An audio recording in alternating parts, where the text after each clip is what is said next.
இயேசு எங்கு இருக்கிறாரோ அங்கே அற்புதம் நடக்கும். இயேசு இந்த இடத்தில் இருக்கிறதுனால இன்றைக்கு உங்களுக்கு அற்புதம் செய்ய போகிறார். உங்களுக்கு ஏதோ ஒரு காரியத்தில் ஒரு அற்புதம் தேவையாக இருக்கிறது. ஒருவேளை உங்களுடைய சரீரத்தில் வியாதியிலிருந்து ஒரு விடுதலை சுகம் தேவையாக இருக்கலாம். இயேசு இன்றைக்கு உங்களுக்கு சுகம் தரப்போகிறார். ஒருவேளை பிசாசின் போராட்டத்தில் கஷ்டப்பட்டு வேதனையோடு வந்திருக்கலாம். இயேசு உங்களுக்கு விடுதலை தரப்போகிறார். ஏதோ ஒரு கவலை, ஒரு பாரம், ஒரு பயம் உங்களுடைய உள்ளத்தை அழித்து கொண்டிருக்கலாம். இயேசு உங்களுக்கு பயத்திலிருந்து விடுதலை தரப்போகிறார். உங்களுடைய துக்கத்தை சந்தோஷமாய் மாற்றப் போகிறார். இயேசு இங்கே இருக்கிறதுனால கட்டாயம் உங்களுக்கு அற்புதம் செய்து மகிழ பண்ணுவார். எத்தனை பேர் அதை விசுவாசிக்கிறீங்க?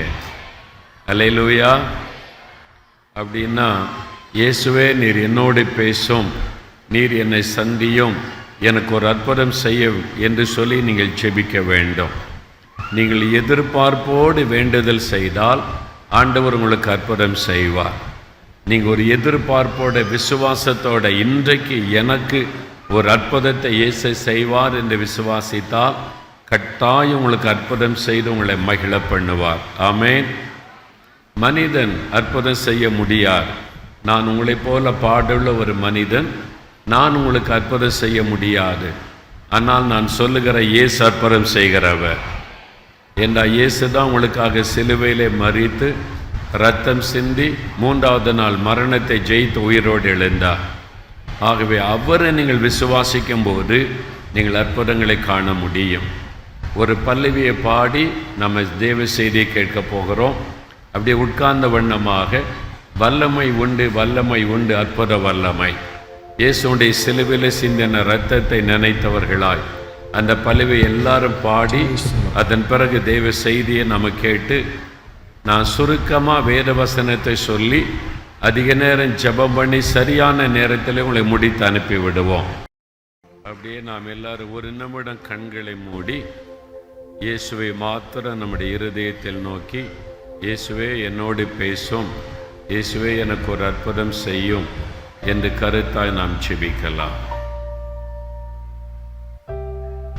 அமைதியா. இது தேவ சமூகம். ஆண்டவர் இயேசு நம் மத்தியில் இருக்கிறார். அவருடைய பாதபடியில் நாம் வந்திருக்கிறோம்.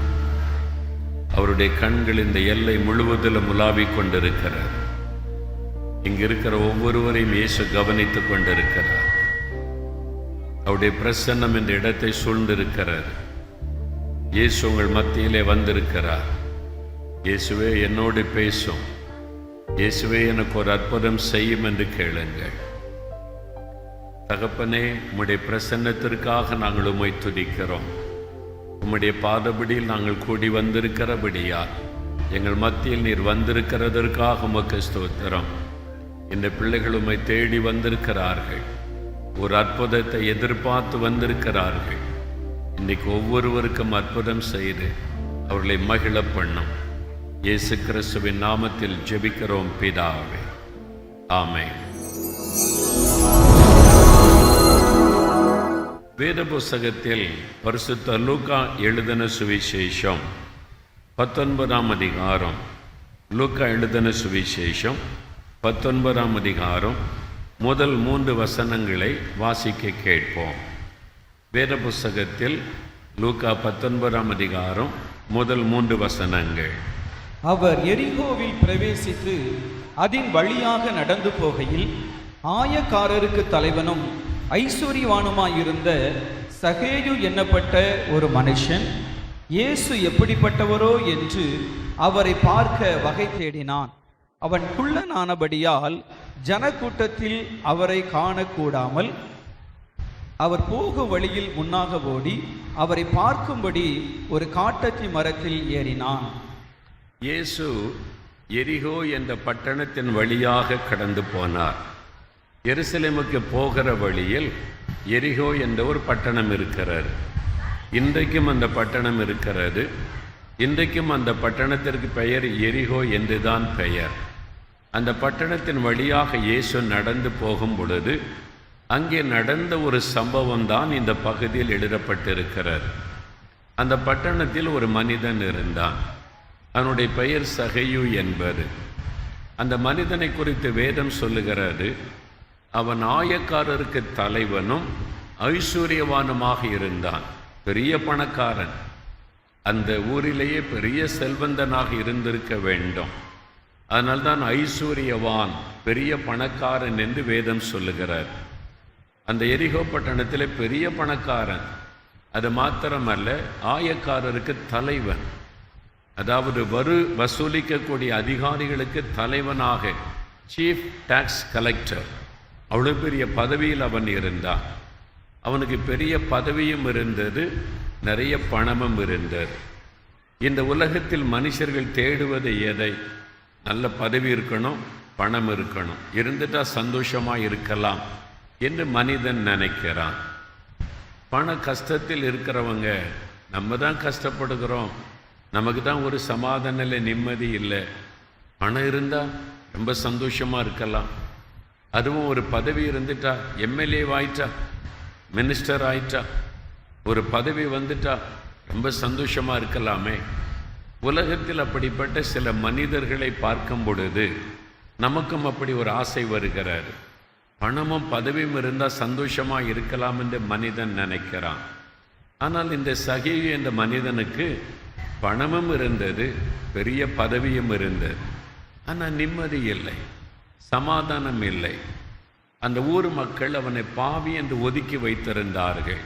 இவன் பாவி, இவன் அநியாயமாய் பணம் சம்பாதிக்கிறான், நம்முடைய பணத்தை எல்லாம் கொள்ளையடிக்கிறான் என்று சொல்லி அவனை இந்த ஊர் மக்களை பாவின்னு ஒதுக்கி வைத்திருந்தார்கள். அதனால் அவனுக்கு நிம்மதி இல்லை, சமாதானம் இல்லை. ஒரு மனிதனுக்கு பணம் சமாதானத்தை கொடுக்க முடியாது, பதவி சமாதானத்தை கொடுக்க முடியாது. ஆனால் மனிதர்கள் தப்பாக நினைக்கிறோம், பணமும் பதவி இருந்துட்டா சமாதானமாக இருக்கலாம் என்று. இல்லை பிரியமானவர்களே, அநேக ஆண்டுகளுக்கு முன்பாக ஒரு சமயம் ஒரு பட்டணத்தில் இயேசு அழைக்கிறார் நற்செய்தி கூட்டம் நடைபெற்றது. சகோதரர் டிஜிஎஸ் தினகரன் அவர்கள் அதில் பிரசங்கம் பண்ணினார்கள். நானும் அந்த கூட்டத்திற்கு சென்றிருந்தேன். மேடையில் பிரதருக்கு பக்கத்தில் என்னை உட்கார வைத்து விட்டார்கள். திரளான கூட்டம் ஆண்டவருடைய வசனத்தை கேட்டு ஆசீர்வாதத்தை பெற்றுக்கொள்ள வந்திருந்தார்கள். அந்த கூட்டத்திற்கு அந்த நாட்களில் இருந்த அரசாங்கத்தில் இருந்த ஒரு மந்திரி, ஒரு மினிஸ்டர், தமிழ்நாட்டினுடைய ஒரு மந்திரி அவர்கள் வந்திருந்தார்கள். அவர் கிறிஸ்தவர் அல்லாதவர். பொதுவாக இப்படி மந்திரிமார்கள் பிரதர் மீட்டிங்கு வருவாங்க. ஆரம்பத்தில் அவங்களுக்காக பிரதர் ஒரு ஜெபம் பண்ணின உடனே எழுப்பி போயிடுவாங்க. 5-10 நிமிஷம் தான் இருப்பாங்க. நாங்கள் ரொம்ப பிஸி, அதனால் உடனே போய் விடுகிறோம் என்று போய் விடுவார்கள். அப்படி நான் பல கூட்டத்தில் பார்த்திருக்கிறேன். ஆனால் இந்த அமைச்சர் போகவே இல்லை. ஆரம்பத்தில் வந்தவர் எனக்கு பக்கத்தில் தான் அவர் உட்கார்ந்திருந்தார். பிரசங்கத்தை ரொம்ப கவனமாய் கேட்டார். சகோதரர் பிரசங்கம் பண்ண கவனமாய் கேட்டுக்கொண்டிருந்தார். கூட்டம் முடியும் வரைக்கும் 1.5 மணி நேரம், கடைசி ஜெபம் முடியும் வரைக்கும் அங்கே இருந்தார். இந்த ஜெபத்திலெல்லாம் அப்படியே பங்கு பெற்றார். அந்த சமயத்தில் அவரின் பக்கத்தில் இருந்ததுனால என்னோடு அவர் பேசினார். பேசும் பொழுது அவர் சொன்னார், பதவி இருக்குது, பணம் இருக்குது, நிம்மதி தான் இல்லை. இந்த மாதிரி கூட்டத்துக்கு வந்தால் கொஞ்ச நேரம் நிம்மதியாக சமாதானமாக இருக்கலான்னு தான் நான் உட்கார்ந்துருக்கிறேன் என்பதாய் சொன்னார். ஒரு மந்திரி எவ்வளோ கோடி, எவ்வளோ லட்சம் பணம் சம்பாதிக்கக்கூடியவர், பதவி இருக்கிறது, அவருக்கு புகழ் இருக்கிறது, தொண்டர்கள் இருக்கிறாங்க, அவரை சுற்றி கூச்சல் போடுவதற்கு ஆயிரக்கணக்கான தொண்டர்கள் இருக்கிறாங்க. ஆனால் அவர் சொன்னது நிம்மதி தான் இல்லை. பணம் இருக்குது, எல்லாம் இருக்குது, நிம்மதி இல்லை, சமாதானம் இல்லை. இந்த பிரசங்கத்தை கேட்கும் போதாவது கொஞ்சம் நிம்மதியாக இருக்கிறது, ஆகவே தான் உட்கார்ந்திருக்கிறேன் என்று சொன்னார். இதுதான் உண்மை.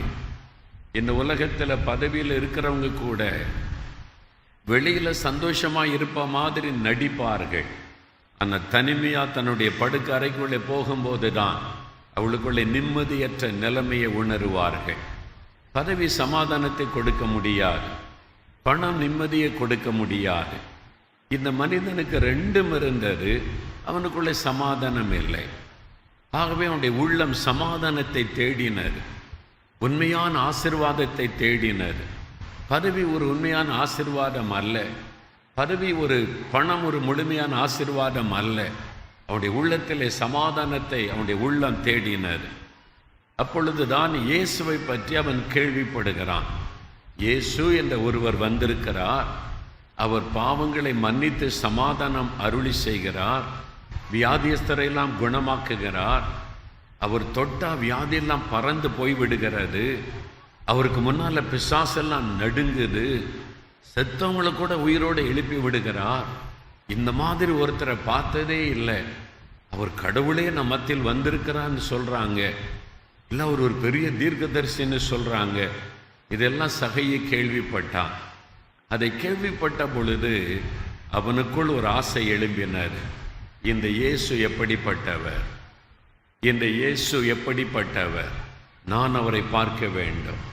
நிறைய பேர் சொல்கிறாங்க இயேசு இப்படிப்பட்டவர் என்று. நானே அவரை பார்க்க வேண்டும்.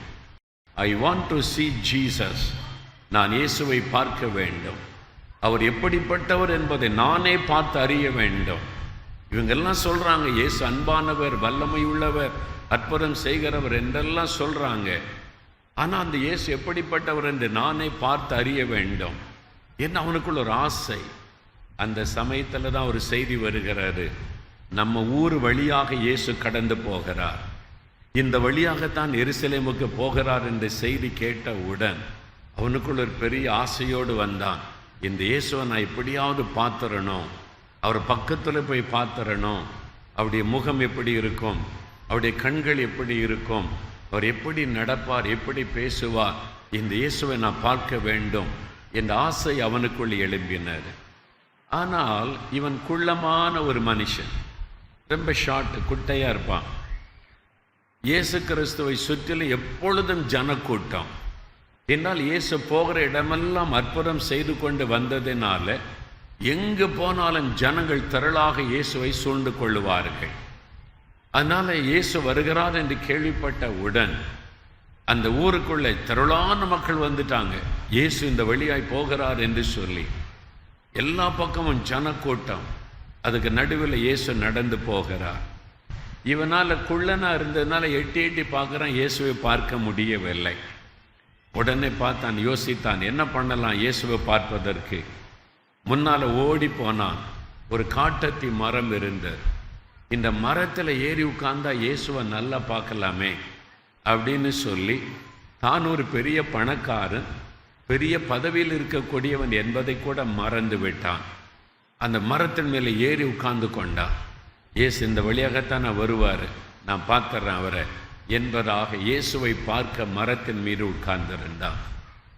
அவன் மரத்து மேலே உட்கார்ந்திருக்கிறான். இயேசு கீழே நடந்து போய் கொண்டிருக்கிறான். மரத்து மேலே உட்கார்ந்து முகத்தை பார்க்க முடியுமா?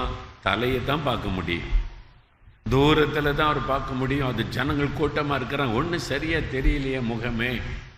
அதுவும் பக்கத்தில் வந்துட்டா தலையை தான் பார்க்க முடியும், முகத்தை எப்படி பார்க்கறது? சகோயங்க நாவலோடு இயேசுவை பார்க்கணுமே அவர் முகத்தை பார்க்கணுமே அப்படின்னு தேடி கொண்டிருக்கும்போது இயேசு தன்னை அவனுக்கு வெளிப்படுத்தினார். வேதம் சொல்லுகிறார், இயேசு அவனை அண்ணாந்து பார்த்து அந்த இடத்துல வந்தவுடனே இயேசு நின்று விட்டார். நின்று தன்னுடைய முகத்தை அவனுக்கு காண்பிக்கிறார். சகைவே இறங்கி வா, இன்றைக்கு உன் வீட்டில் நான் தங்க வேண்டும் என்று இயேசு சொல்லுகிறார். அவனுக்கு ஆச்சரியம். இயேசுவை பார்த்தால் போதும்னு நான் உட்கார்ந்துருக்கிறேன், என் வீட்டுக்கே அவர் வர்றாரா? என் வீட்டுக்கு இயேசு வருகிறாரா? ஐயோ, இந்த பாவியனுடைய வீட்டுக்கு இயேசு வருகிறாரா? அவனுக்கு ஆச்சரியம் தாங்க முடியவில்லை. உடனே அவன் இறங்கி இயேசுவை தன் வீட்டிற்கு அழைத்து கொண்டு போனான். போகும்போது ஜனங்க சொல்கிறாங்க, போயும் இயேசு இவன் வீட்டுக்கா போனோம்? இவன் என்ன நீதிமானா? இவன் பெரிய பரிசுத்தவானா? பாவியிலும் பிரதான பாவி இவன். ஊரையே கொள்ளையடிக்கிறவன். நம்மகிட்ட வரி பணத்தை வாங்கி ஏமாற்றி அரசாங்கத்துக்கு கொடுக்கிறேன்னு சொல்லி பணத்தை எல்லாம் சுருட்டி கொண்டவன். நம்ம பணத்தை வாங்கி பணக்காரன் ஆயிட்டான். இவன் வீட்டுக்கு நாங்களே போக மாட்டோம், இயேசு அந்த வீட்டுக்கு போகிறாரு. ஜனங்கள்லாம் பேசுகிறாங்க, இவனுக்கு என்ன தகுதி இருக்குது இயேசுவை அவன் வீட்டுக்கு போவதற்கு? அந்த ஊர் மக்கள்லாம் சொல்கிறாங்க, இவன் பாவி, அவன் வீட்டுக்கு எப்படி இயேசு போகிறார் என்று. இயேசு அமைதியாக போய்கொண்டே இருக்கிறார். இந்த வார்த்தைகளை கேட்ட உடனே சகையு எல்லாரும் நில்லுங்க என்ன ஊர் மக்கள்லாம் நிற்கிறாங்க. இயேசு நின்று விட்டார். என்ன சொல்கிறான் பார்க்கலாம். சகையு சொல்லுகிறான், இயேசுவே, என்னுடைய ஆஸ்திகளில் பாதியை நான் ஏழைகளுக்கு கொடுத்து விடுகிறேன். யாரிடத்திலாவது நான் அநியாயமா லஞ்சம் வாங்கி இருந்தால், அநியாயமா நான் சம்பாதித்திருந்தால் 4 மடங்கா திரும்ப கொடுக்குறேன். 1000 ரூபா லஞ்சம் வாங்கினா 4000 திருப்பி கொடுத்துட்றேன். யார் பணம் எனக்கு வேண்டாம். நான் என்னுடைய சொத்துல பாதி ஏழைகளுக்கு கொடுத்துட்றேன் அப்படின்னு சொல்லுகிறான். எல்லாரும் ஆச்சரியமா பார்க்குறாங்க. என்ன இப்படி சொல்லுகிறான்? உண்மையா சொல்றேன் அப்படின்னு நடு ரோட்ல நின்று சொல்லுகிறான். எப்படி அவனுக்குள்ள இந்த மாற்றம் வந்தது? இயேசு அவனை பார்த்து சொன்னாரா, சகையோ இங்க வா, பாதி சொத்தை ஏழைகளுக்கு கொடுத்துடணும். நீ யார் யார்கிட்ட லஞ்சம் வாங்கினியோ 4 மடங்கா திருப்பி கொடுக்கணும் அப்படின்னு இயேசு சொன்னாரா? இயேசு சொல்லவே இல்லை. ஆனால் இயேசு தன் வீட்டுக்கு வருகிறார் என்பதை அவன் அறிந்த உடனேயே அவனுக்குள்ள ஒரு மாற்றம் வருகிறது. அதுதான் இயேசு. இயேசு நம்முடைய வாழ்க்கையில வந்துட்டா நம்மளை அறியாமலே ஒரு பரிசுத்தம் உண்டாகிவிடும். நம்மளை அறியாமலே பாவத்திலிருந்து ஒரு விடுதலை உண்டாகிவிடும். ஏனென்றால் இயேசு பரிசுத்தமுள்ள ஒரு தேவன். அவர் வரும் பொழுது நம்முடைய வாழ்க்கையில் இருக்கிற பாவங்கள் விலகி பரிசுத்த சிந்தையும் பரிசுத்த நோக்கமும் நம்முடைய உள்ளத்தில் வந்துவிடும். அதைத்தான் இந்த பகுதியிலே நாம் பார்க்கிறோம். அப்பொழுது இயேசு அவனை பார்த்து சொல்லுகிறார், இன்றைக்கு இந்த வீட்டிற்கு ரட்சிப்பு வந்தது என்று ஆண்டவர் சொன்னார். அவனுக்கு சமாதானம், நிம்மதி, ஆசீர்வாதம் அவனுக்கு வந்தது என்று இயேசு அந்த முழு குடும்பத்தையுமே ஆசீர்வதிக்கிறதை வேதத்தில் நாம் பார்க்கிறோம். அதே இயேசு இன்றைக்கு இந்த இடத்தில் வந்திருக்கிறார். அதே இயேசு உங்களை சந்திக்கும்படியாக இங்கே வந்திருக்கிறார். அன்றைக்கு எரிகோவின் வழியாய் கடந்து போய் சகையுவின் வாழ்க்கையில் இவ்வளவு பெரிய அற்புதத்தை செய்த இயேசு இன்றைக்கு உங்களுக்கு ஒரு அற்புதம் செய்வதற்காக இங்கே வந்திருக்கிறார். அவனுக்குள்ள ஒரு ஆசை இருந்தது, இயேசு எப்படிப்பட்டவர் என்று நான் அறிய வேண்டும். I want to see Jesus. அவர் எப்படிப்பட்டவர், நான் அவரை பார்க்க வேண்டும். இயேசுவை பற்றி எல்லாரும் சொல்லுகிறார்கள், நானே அவரை பார்க்க வேண்டும் என்ற ஒரு ஆவலும் வாஞ்சையும் அவனுக்குள் இருந்தது. இயேசு தன்னை அவனுக்கு வெளிப்படுத்தினார் என்பதை வேதத்தில் பார்க்கிறோம். அந்த சம்பவம் தான் லூக்கா 19ஆம் அதிகாரத்தில் எழுதப்பட்டிருக்கிறது.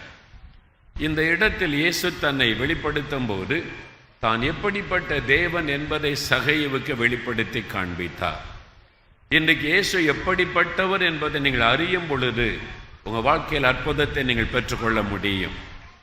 இன்றைக்கு அவர் எப்படிப்பட்டவர் என்று சில காரியத்தை சொல்லி உங்களுக்காக நான் ஜெபிக்க போகிறேன். முதலாவது வேதம் சொல்லுகிறது, இயேசு அவனை கண்டார். மரத்தின் மீது உட்கார்ந்திருந்த சகையுவை இயேசு கண்டார். இயேசு அந்த இடத்தில் வந்தவுடன் மரத்தின் மீது ஒரு மனிதன் இருக்கிறான். அவனுடைய பெயர் சகையு என்பதை இயேசு அறிந்து அவரை நோக்கி பார்த்து, சகைவை இறங்கி வா என்று கூப்பிடுகிறார். அவர் காண்கிற ஒரு தேவன். அவர் நம்மை காண்கிற ஒரு தேவன். அல்லேலூயா. அவர் உங்களை காண்கிற ஒரு தேவன், நம்மை பார்க்கிற ஒரு தேவன். வேத புஸ்தகத்தில் ஆதியாகமம் 16ஆம் அதிகாரத்தை நீங்கள் வாசிக்கும் போது, ஆகார் என்ற ஒரு பெண், அவள் ஒரு கர்ப்பஸ்திரி. ஆனால் அவள் இருந்த வீட்டில் அவள் மிகவும் நெருக்கப்பட்டு கொடுமைப்படுத்தப்பட்டபடியால் அவளால் அந்த வீட்டுக்குள்ளே நிம்மதியாக இருக்க முடியவில்லை. நான் எங்காவது போய் பிழைத்து கொள்ளட்டும் என்று வீட்டை விட்டு அவள் வெளியேறினாள். வனாந்தரத்தில் ஓடிக்கொண்டிருந்தாள். எங்கு போவதென்று அவளுக்கு தெரியவில்லை. யாரிடத்தில் போவதென்று தெரியவில்லை. தனக்கு யார் இருக்கிறார்கள், யார் அடைக்கலம் கொடுப்பார்கள், யார் எனக்கு உதவி செய்வார்கள், எனக்கு தெரிந்த வேறு யாரும் எனக்கு இல்லையே, நான் எங்கு போவேன் என்று கலங்கினாள். ஆனால் வனாந்தரத்தில் தனித்தவள் ஓடிக்கொண்டிருந்தாள். அவள் ஒரு கர்ப்பஸ்திரி. அவளுக்குள்ள ஒரு மன வேதனை, ஒரு துக்கம் அவளை அழுத்தி கொண்டிருந்தது. திடீரென்று ஒரு சத்தம் கேட்டது, ஆகாரே, எங்கிருந்து வருகிறாய், எங்கே போய்கொண்டிருக்கிறாய்? அவருடைய பெயரை சொல்லி அழைக்கிற ஒரு அன்பான சத்தத்தை கேட்டாள். யாரோ என்னை அழைக்கிறார்கள், யாரோ என்னை பெயர் சொல்லி கூப்பிடுகிறார்கள், பாசத்தோடு அழைக்கிறார்கள் என்று நின்று அங்குமிங்கும் பார்க்கிறாள், ஒருவரையும் காணவில்லை. அது ஒரு வனாந்திரம், ஆள் நடமாட்டமில்லாத ஒரு இடம். அந்த தனிமையான இடத்தில் ஆண்டவர் அவருடைய பெயர் சொல்லி கூப்பிடுகிறார், ஆகாரே என்பதாய். அப்பொழுது அவள் அறிந்து கொண்டாள், வானத்தை பூமி உண்டாக்கின தேவன் என்னை அழைக்கிறார், அவர்தான் என்னை கூப்பிடுகிறார் என்று. அவள் கர்த்தரை நோக்கி பார்த்தபோது ஆண்டவர் சொன்னார், நீ அழாதே, நீ பயப்படாதே, நீ திரும்பி போய் அந்த வீட்டிலேயே தங்கியிரு. நான் உன்னையும் உன் கர்ப்பத்தில் இருக்கிற குழந்தை ஆசீர்வதிப்பேன். என் ஆண்டவர் ஆறுதலான ஒரு வார்த்தை சொன்னார். அவருடைய உள்ளத்தில் இந்த துக்கமெல்லாம் மறைந்து ஒரு பெரிய ஆறுதலும் சந்தோஷமும் வந்தது. அவள் சொன்னாள், என்னை பார்ப்பதற்கு யாருமே இல்லை என்று நினைத்தேன், எனக்கு உதவி செய்வதற்கு யாருமே இல்லை என்று எண்ணினேன். இந்த உலகத்தில் ஒரு அனாதையைப் போல நான் வாழ்கிறேன். என் உணர்வுகளை புரிந்து கொள்ள, என் துக்கத்தை புரிந்து கொள்ள, என் வேதனைகளை புரிந்து கொள்ள யாருமே இல்லை என்பதாக நான் எண்ணினேன். ஆனால் என்னை காண்கிற ஒரு தேவன் இருக்கிறார், என் வேதனைகளை காண்கிற ஒரு தேவன் இருக்கிறார் என்று தன்னோடு பேசின ஆண்டவருக்கு நீர் என்னை காண்கிற தேவன் என்று அவள் பெயரிட்டாள். எனக்கு அன்பானவர்களே, அவர் உங்களுடைய கண்ணீரை காண்கிற தேவன், உங்களுடைய வேதனைகளை காண்கிற ஒரு தேவன், உங்களுடைய உபத்திரவங்களை காண்கிற ஒரு தேவன், நீங்கள் தனிமையாய் அனுபவிக்கிற வேதனைகளின் துக்கத்தை காண்கிற ஒரு தேவன். அவர் இயேசு கிறிஸ்து நம்மை காண்கிற ஒரு தேவனாக தன்னை வெளிப்படுத்தினார். அநேக ஆண்டுகளுக்கு முன்னால் கன்னியாகுமரி மாவட்டத்தில் குளித்துறை என்கிற ஒரு பட்டணம் இருக்கிறது, சிறிய பட்டணம். அங்கே ஒரு கூட்டத்துக்கு நான் அழைக்கப்பட்டு போயிருந்தேன். அந்த ஆலயத்தின் அந்த மைதானத்திலே கூட்டம் நடைபெற்றது. கடைசி நாள் கூட்டம். கூட்டம் ஆரம்பித்து நடந்து கொண்டிருக்கிற சமயம் பெரிய ஒரு மழை பெய்ய ஆரம்பித்தது. அந்த மழை பெரிய ஒரு மழையாக கொட்டி தீர்த்தது என்று சொல்லலாம். மழை வந்தவுடனே ஜனங்கள்லாம் நனைந்து விட்டார்கள். வேகமாய் மழை திரளாய் பெய்து கொண்டு இருக்கிறது. நான் கொஞ்ச நேரம் தான் பிரசங்கம் பண்ணேன், ஒரு 15 நிமிஷம். அதன் பிறகு ஆவியானவர் சொன்னார், ஜனங்களுக்காக ஜெபம் பண்ணு, அவங்களை ஜெபம் பண்ணி ஆசீர்வதித்து அனுப்பு என்பதால். நான் சொன்ன எல்லாரும் எழுந்திருக்கலாம், இப்போ ஜெபிக்க போகிறோம் என்று சொன்னவுடன் நனைந்து கொண்டே மக்கள் நின்றார்கள். யாரும் போகவில்லை. கர்த்தருடைய ஆசீர்வாதத்தை பெற்றுக்கொள்ள வேண்டும் என்று நனைந்து கொண்டே நின்றார்கள். நான் அவர்களுக்காக ஜெபம் பண்ணி கொண்டிருக்கும் பொழுது ஆண்டவர் என் கண்களுக்கு முன்பாக ஒருவரை நிறுத்தினார். தெளிவாக என் கண்ணுக்கு முன்னால் ஒரு நபரை நிறுத்தினார். அப்பொழுது ஆண்டவர் சொன்னார், நீ பார், இந்த கூட்டத்தின் பின்பகுதியில் தூரமாய் இருட்டான ஒரு பகுதியில் ஒரு மரத்துக்கு அடியில் ஒரு மனிதன் நின்று கொண்டிருக்கிறார். அப்படியே மழை பெய்து கொண்டிருக்கிறது.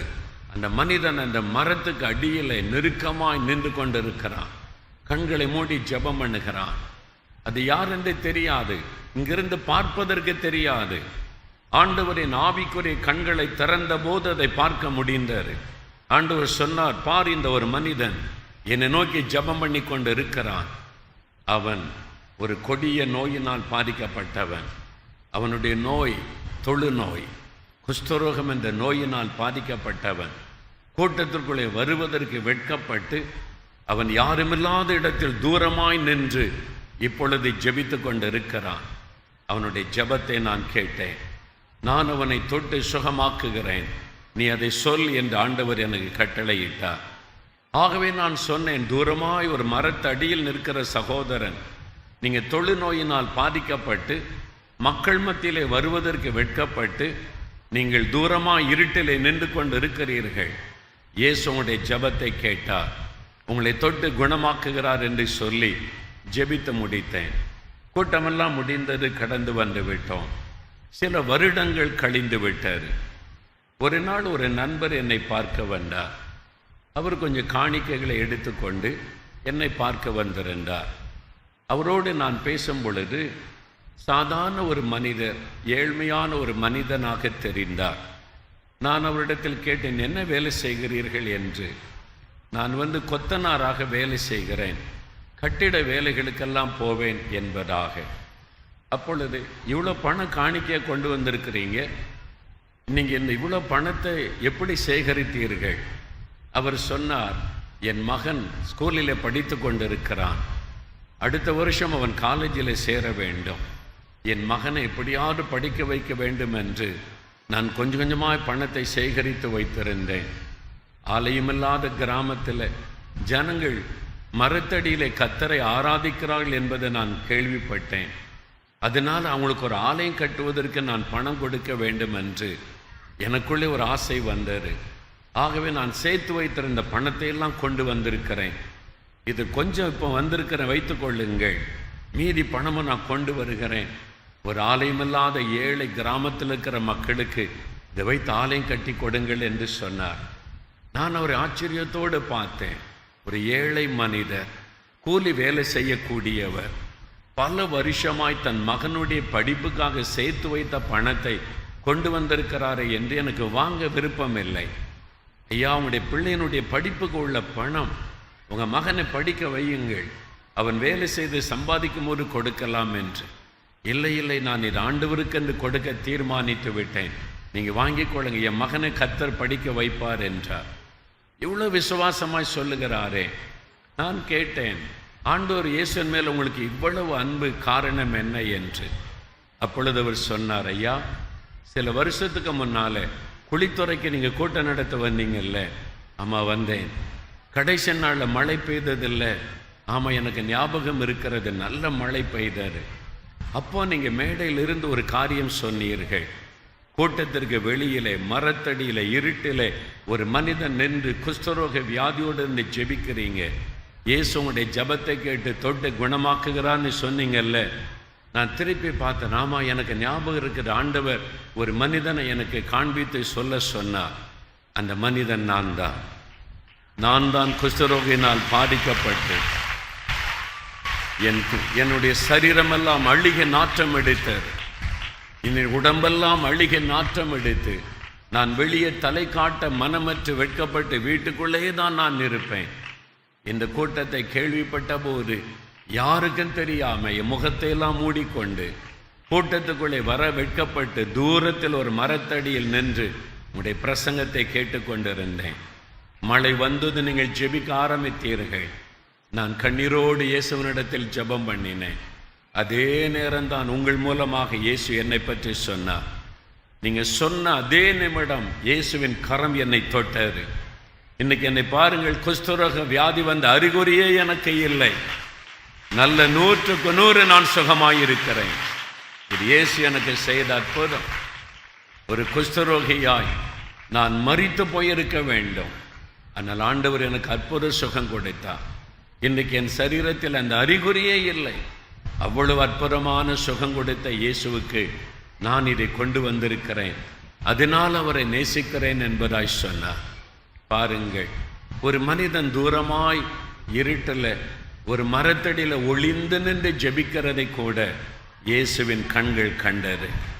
இங்கு அமர்ந்திருக்கிற ஒவ்வொருவரையும் அவருடைய கண்கள் நோக்கி பார்க்கிறது. ஆண்டவர் சொல்லுகிறார், நான் உன்னை காண்கிற ஒரு தேவன், நான் உன்னை காண்கிற தேவன். உன்னுடைய வியாதி அவருக்கு தெரியும், உன்னுடைய பிரச்சனை அவருக்கு தெரியும், உன்னுடைய கவலைகள் அவருக்கு தெரியும், உன்னுடைய வேதனைகள் அவருக்கு தெரியும். நான் உன்னை காண்கிற தேவன் என்று ஆண்டவர் சொல்லுகிறார். இயேசு காண்கிற ஒரு ஆண்டவர். இரண்டாவது, இந்த அற்புதத்தை கவனியுங்கள். இயேசு சகேவை பார்க்கிறார். மரத்தின் மேல் இந்த மனுஷன் இருக்கிறான் என்று அறிந்து கொண்டார். ஆண்டவர் உன்னை பார்த்து விட்டு அப்படியே போய்விடவில்லை, அப்படியே கை அசைத்து விட்டு ஆண்டவர் போய்விடவில்லை. சகேவை, கீழே இறங்கி வா, நீ இறங்கி வா, உன் வீட்டில் நான் தங்க வேண்டும். ஆண்டவர் அவனை அழைக்கிறார் அன்போடு கூட, நீ இறங்கி வா சகேயோ, நான் உன் கூட பேசணும், உன் வீட்டுக்கு நான் வர வேண்டும் என்று ஆண்டவர் அழைக்கிற தேவனாக தன்னை வெளிப்படுத்துகிறார். அவர் காண்கிற தேவன் மாத்திரம் அல்ல, அன்போடு நம்மை அழைக்கிற தேவன். எதற்காக ஒரு மனிதனை இயேசு அழைக்கிறார்? அவனுடைய துக்கத்தை சந்தோஷமாய் மாற்றுவதற்காக, அவனுடைய வேதனைகளை ஆண்டவர் மகிழ்ச்சியாய் மாற்றுவதற்காக. உங்கள் துக்கம் சந்தோஷமாய் மாறும் என்று வாக்கு கொடுத்த இயேசு சொல்லுகிறார், என் மகனே, என் மகளே, இன்றைக்கு உன் பாரத்தை நான் மாற்றுவேன், இன்றைக்கு உன் கண்ணீரை நான் துடைப்பேன். நீ என்னிடத்தில் வரும் பொழுது நான் உனக்கு அற்புதம் செய்வேன் என்று ஆண்டவர் சொல்லுகிறார். ஆம் பிரியமானவர்களே, இயேசுவனிடத்தில் வரும் பொழுது அவர் அற்புதங்களை செய்து மகிழ பண்ணுகிறவர். அவர் அன்போடு கூட அழைக்கிற ஒரு ஆண்டவர். எனக்கு அன்பானவர்களே, அதே இயேசு தான் உங்களை பார்த்து சொல்லுகிறார், என்னிடத்தில் வா, நான் உனக்கு அற்புதம் செய்வேன், நான் உன்னை குணமாக்குவேன், நான் உனக்கு விடுதலை தருவேன் என்று ஆண்டவர் உங்களுக்கு வாக்கு கொடுக்கிறார். அவர் அழைக்கிற ஒரு தேவன். யாரையும் அவர் புறம்பே தள்ள மாட்டார். அவர் மதங்களுக்கெல்லாம் அப்பாற்பட்டவர். இவங்க என்ன மதம் என்று இயேசு பார்க்க மாட்டார். இவங்க என்ன இனம் என்று ஆண்டவர் பார்க்க மாட்டார். அவர் முழு உலகத்திற்கும் உரிய ஆண்டவர். ஆகவே யார் இயேசுவனிடத்தில் வந்தாலும் அவர்களுக்கு அவர் அற்புதம் செய்வார். யார் இயேசுவே என்று கூப்பிட்டாலும் அவர்களுக்கு விடுதலை தருவார். இன்றைக்கு உங்களுக்கு அவர் அற்புதம் செய்ய போகிறார். இன்றைக்கு இந்த இடத்தில் உங்களுக்கு ஒரு விடுதலை தரப்போகிறார். இந்த நோய்களை மாற்றி ஒரு அற்புதமான சுகத்தை இயேசு உங்களுக்கு தரப்போகிறார். கடைசியாக இந்த இயேசு எப்படிப்பட்டவர்? முதலாவது அவர் நம்மை காண்கிற தேவன். இரண்டாவது நம்மை அழைக்கிற ஒரு தேவன். மூன்றாவது இயேசு சொல்லுகிறார், இன்றைக்கு இந்த வீட்டுக்கு ரட்சிப்பு வந்தது. ரட்சிப்பை அருளுகிற ஒரு தேவன். ரட்சிப்பு என்று சொன்னால் பாவத்தில் இந்த விடுதலை, பாவ மன்னிப்பு, பாவ பாரத்தில் இந்த விடுதலை, பாவம் மன்னிக்கப்பட்ட சமாதானம், சந்தோஷத்தை பெற்றுக்கொள்ளுவது. அது மாத்திரமல்ல, ரட்சிப்பு என்கிற வார்த்தைக்கு ஒரு அர்த்தம் பெர்ஃபெக்ட் பிளஸ்ஸிங், ஒரு பூரணமான ஆசீர்வாதம். ஒரு மனிதனுக்கு பாவ மன்னிப்பும் அவசியம், சரீர சுகமும் அவசியம், குடும்பத்தில் ஆசீர்வாதமும் அவசியம். ஒரு மனிதனுக்கு தேவையான அத்தனை காரியங்களையும் இயேசு அருளி செய்து ஆசீர்வதிக்கிறவர். அதுதான் ரட்சிப்பு என்பது. இன்றைக்கு உங்களுக்கு வியாதி ஒரு பிரச்சனையாக இருக்கலாம், கடன் பாரம் ஒரு பிரச்சனையாக இருக்கலாம், வேலை இல்லை என்கிற ஒரு பிரச்சனை உங்களை வாட்டி கொண்டிருக்கலாம், கற்பத்தின் கனி இல்லை என்கிற ஒரு குறைவு உங்களுடைய வாழ்க்கையை வேதனைப்படுத்தி கொண்டிருக்கலாம். எல்லாரும் என்னை பரிகாசம் பண்ணுகிறார்கள், எல்லாம் தடைப்பட்டு போகிறது என்ற கலக்கம் இருக்கலாம். சகலவிதமான நன்மைகளையும் ஆண்டவர் அருளி செய்வதுதான் ரட்சிப்பு என்பது. உங்களுடைய துக்கத்தை சந்தோஷமாய் மாற்றும்படி அவர் இந்த அற்புதங்களை செய்கிறவர். நீங்க எவ்வளவு பெரிய பாவத்தில் இருந்தாலும், எத்தனை வருட பாவ பழக்கத்தில் இருந்தாலும், உங்களை ரட்சித்து அந்த பாவத்தில் இந்த விடுதலை கொடுக்க இயேசு வல்லமை உள்ளவர். இந்த நாளில் அவர் உங்களுக்கு பாவ மன்னிப்பை அருளி பாவத்தில் இந்த விடுதலை கொடுத்து உங்களை ஆசீர்வதிக்க விரும்புகிறார்.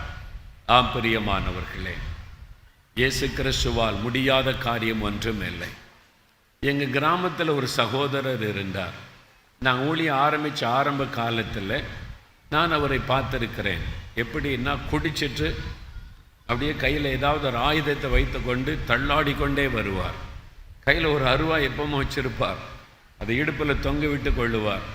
குடிச்சிட்டு அவர் வந்தால் எல்லாருமே கதவை மூடி கொள்ளுவாங்க. அவருடைய மனைவி பக்கத்து வீட்டில் போய் ஒளிந்து கொள்ளுவார்கள். அவருடைய தாயார் அடுத்த வீட்டில் போய் ஒளிந்து கொள்ளுவார்கள். குடிச்சிட்டு வந்தால் எல்லாருக்கும் அடி மிதி தான். அந்த மதுபானம், அந்த குடியினால் அவருடைய வாழ்க்கையை கெடுத்து குடும்பத்தை பாதிக்க வைத்து நிம்மதியெல்லாம் போய்விட்டார். அவருடைய மனைவி எப்பொழுதும் சோகமாய் ஒரு வேதனை நிறைந்த துக்க முகத்தோடு தான் இருப்பார்கள்.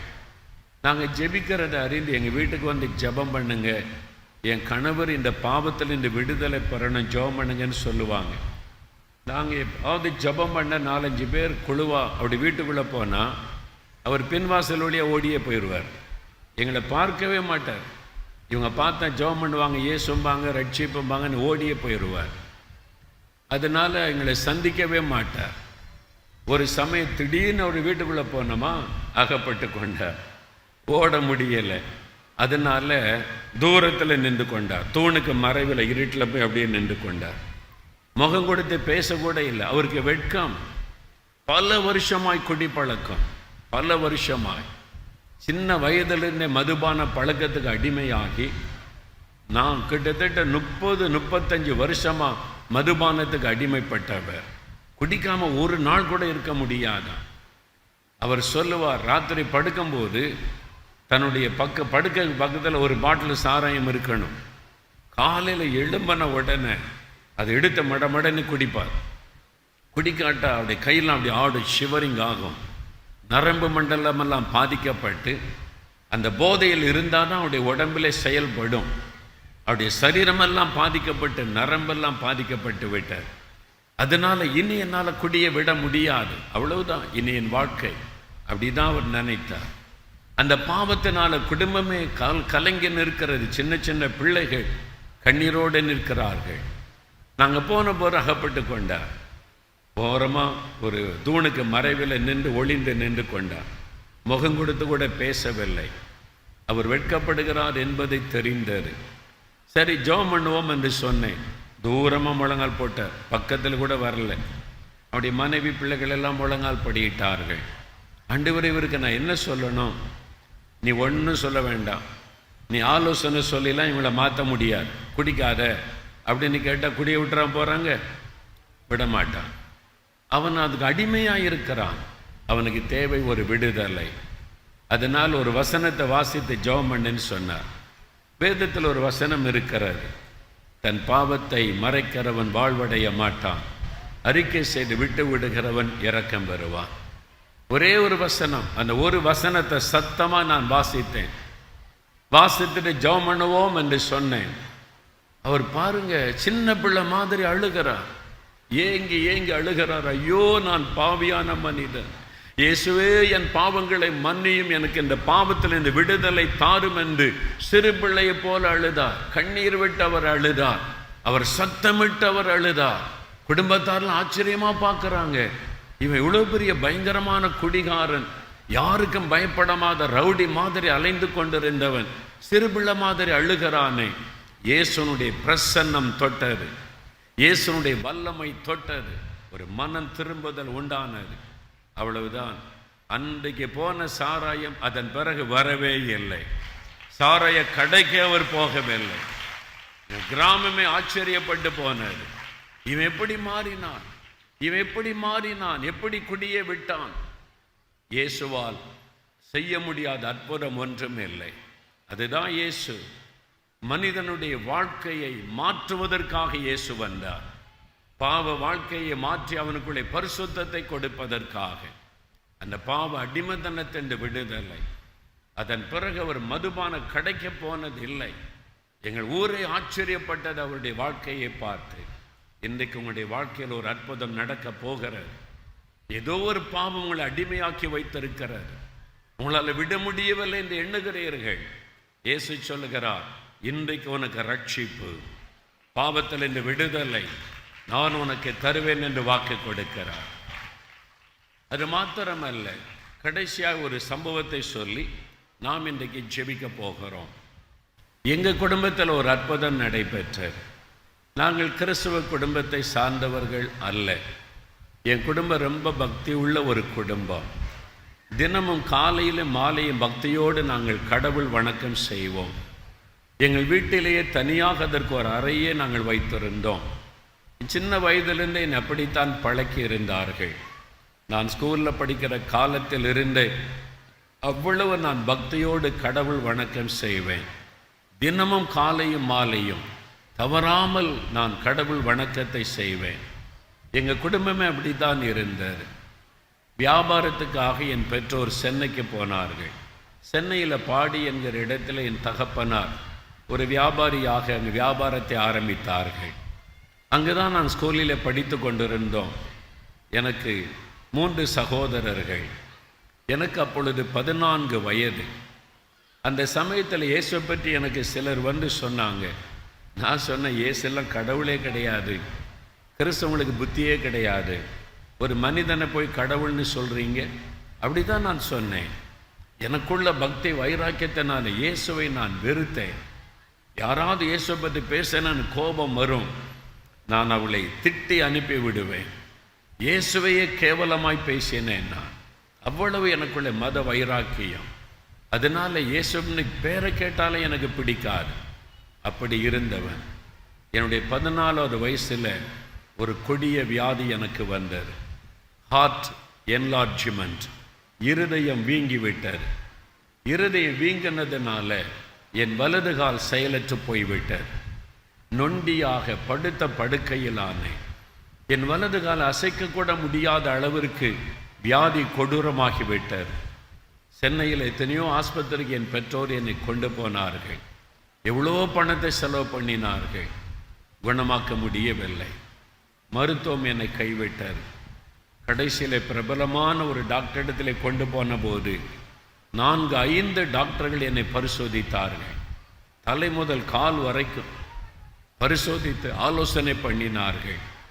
என் பெற்றோரை கூப்பிட்டு சொன்னார்கள், உங்களுடைய மகனுடைய இருதயம் முற்றிலும் பாதிக்கப்பட்டு விட்டது. இனிமேல் உங்களுடைய மகனை மருத்துவத்தால் குணமாக்கவே முடியாது. இருதயம் முழுவதும் டேமேஜ் ஆகிவிட்டது. இன்னும் சில வாரங்கள் அல்லது சில நாட்கள் தான் உங்களுடைய மகன் உயிரோடு இருப்பார். வீட்டுக்கு கொண்டு போய் நீங்கள் அன்பாக கவனித்து கொள்ளுங்க. சில மாத்திரை உங்கள் திருப்திக்காக நாங்கள் தருகிறோம், அதை கொடுங்கள் என்று அனுப்பி வைத்து விட்டார்கள். கைவிடப்பட்ட நிலைமை. என்னை கொண்டு வந்து வீட்டிலே வைத்திருந்தார்கள். என் காலை அசைக்க முடியாது, படுக்கையில் எழும்பி உட்கார முடியாது, தாகம் எடுக்கும் தண்ணி குடிக்க முடியாது, பசி எடுக்கும் சாப்பிட முடியாது. இருதயம் வீங்கி இருந்ததுனால மூச்சு விடுவது கஷ்டம். எந்த நேரத்திலும் மரணம் என்னை சந்திக்கலாம். என் குடும்பமே துக்க வீடாய் மாறிவிட்டது. எல்லாருக்குள்ள ஒரு மரண பயம். எங்கள் வீட்டில் ஒரு சிரிப்பு இல்லை, ஒரு சந்தோஷம் இல்லை. என் தாய், தகப்பன், என் உடன் பிறந்த சகோதரர்கள் எல்லாருக்குள்ள ஒரு துக்கம், மரணம் என்னை வீட்டுக்குள் நெருங்கி கொண்டு இருக்கிறார். கைவிடப்பட்ட ஒரு நிலைமை. அப்பொழுதுதான் டாக்டர்ஸ் கைவிட்டுட்டாங்களே என்று சொல்லி கைவிடப்பட்ட சூழ்நிலையில் இனி என்ன செய்வது என்று கலங்கியிருந்த சமயம்தான் இயேசு கிறிஸ்து என்னை தேடி வந்தார். நாங்கள் எந்த கூட்டத்துக்கும் போனதில்லை, எந்த சர்ச்சுக்கும் போனதில்லை, எந்த ஊழியரையும் எங்களுக்கு தெரியாது, எந்த சபையும் எங்களுக்கு தெரியாது. ஆனால் இயேசு என்னை நேசித்து என்னை சந்திக்க ஒரு வாலிபனை அனுப்பினார். அவர் எங்களுடைய குடும்ப நண்பர். வியாபாரத்தில் எங்கள் அப்பாவோடு பழகினதுனால ஒரு வாலிபன். லூகாஸ் டிவிஎஸ் கம்பெனி இருக்கிற பாடியில் அதில் வேலை செய்து கொண்டிருந்தவர். நான் வியாதிப்பட்டிருப்பதை கேள்விப்பட்டு சும்மா விசாரிச்சுட்டு போக வீட்டுக்கு வந்தார். அவங்க பெயர் சாமுவேல். எங்கள் வீட்டில் வந்திருந்த போது என்னுடைய தாயார் அவங்கள கிறிஸ்தவர் என்று அறிந்தவர்கள் அவரை கண்ட உடனே கண்ணீர் விட்டு அழுதார்கள். என் மகனை எல்லாரும் கைவிட்டுட்டாங்க, எந்த நேரத்திலும் மரணம் நடக்கலான்னு டாக்டர் சொல்லிட்டாங்க. என் மகனுக்காக நீ ஜெபம் பண்ணுவியா, இயேசு கிறிஸ்துக்கிட்ட ஜெபம் பண்ணுவியான்னு கேட்டார்கள். அந்த சகோதரர் உடனே நான் ஜெபம் பண்ணுறேன். உடனே அவர் இந்த சர்ச்சை கொண்டு வாங்க, அங்கே கொண்டு வாங்க, இங்கே ஒன்றும் சொல்லவில்லை. நான் ஜெபம் பண்ணுகிறேன். என் படுக்கையின் அருகில் முழங்கால் படியிட்டார். அவர் ஒரு ஊழியக்காரரும் அல்ல, அவர் ஒரு பாஸ்டரும் அல்ல, அவர் ஒரு விசுவாசி, ஒரு கம்பெனியில் வேலை செய்கிறவர். ஆனால் இயேசுவை விசுவாசித்து ஜெபிக்கிற பரிசுத்தாவின் வல்லமை பெற்றிருந்தவர். அவர் முழங்கால் படியிட்டு கரமுயர்த்தி ஜெபிக்க ஆரம்பித்தார். என் தாயார் முழங்கால் படியிட்டார்கள். என் தகப்பனார், என் உடன் பிறந்த 3 சகோதரர்கள். எப்படி ஜெபிக்கணும்லாம் எங்களுக்கு யாருக்கும் தெரியாது. எங்களுடைய தாயார் மாத்திரம் இயேசுவே இயேசுவே அந்த பெயரை சொல்லி அழுது கூப்பிட்டார்கள். என் மகனுக்கு உதவி செய்யுங்க, என் மகனுக்கு இறக்க செய்யுங்க. அப்போ கூட நான் இயேசுவை நம்பவில்லை. நான் கண்ணை திறந்து அவர் ஜெபிப்பதை வேடிக்கை பார்த்து கொண்டிருந்தேன். அந்த நேரத்தில் அவர் ஜெபித்து கொண்டிருக்கும் பொழுது திடீரென்று அந்த அறைக்குள்ளே தேவ பிரசன்னம் இறங்க ஆரம்பித்தார். ஒரு வல்லமை இறங்குவதை நான் உணர்ந்தேன். என் சரீரத்திற்குள் ஒரு வல்லமை, தெய்வீக வல்லமை இறங்குவதை உணர்ந்தேன். எனக்குள் ஒரு தெய்வீக பயம். என் கண்கள் இந்த கண்ணீர் வடி ஆரம்பித்தார். யாரோ இந்த அறைக்குள்ளே வந்திருக்கிறாங்க, என் படுக்க பக்கத்தில் வந்திருக்கிறார்கள் என்பதை உணர முடிந்தது. அவர் சொன்னார், இயேசுவே தொடும், இந்த மகனை தொட்டு குணமாக்கும் அப்படின்னு அவர் ஜெபம் பண்ணும்போது ஒரு கரம் என்னை தொட்டது. என் வலது கையின் தோள் பகுதியில் ஒரு கரம் என்னை தொட்டதை நான் உணர்ந்தேன். மின்சாரத்தை போல ஒரு வல்லமை என் காலில் பாய்ந்தது. அடுத்த நிமிஷம் நொண்டியாக கிடந்த நான் எழும்பி நடக்க ஆரம்பித்தேன். இயேசு தொட்டவுடன் என் சரீரத்தில் ஒரு மாற்றம் உண்டானது. உடனே நான் படுக்கையில் எழுந்து அமர்ந்து விட்டேன். என் காலை பயன்படுத்த முடியாது, நானாக எழும்பி உட்கார முடியாது. அந்த இயேசுடைய வல்லமை தொட்ட உடன் எழும்பி அமர்ந்தேன். ஜெபம் முடிந்தது. எல்லாரும் கண்ணை திறந்து பார்த்தபோது எழும்பி உட்கார்ந்திருந்தேன். நானாக எழும்பினேன், நடக்க ஆரம்பித்தேன். என் வலது காலுக்கும் இடது காலுக்கும் சின்ன வித்தியாசம் கூட இல்லாதபடி இயேசு என்னை குணமாக்கி இருந்தார். ஒரு அற்புதமான சுகம்.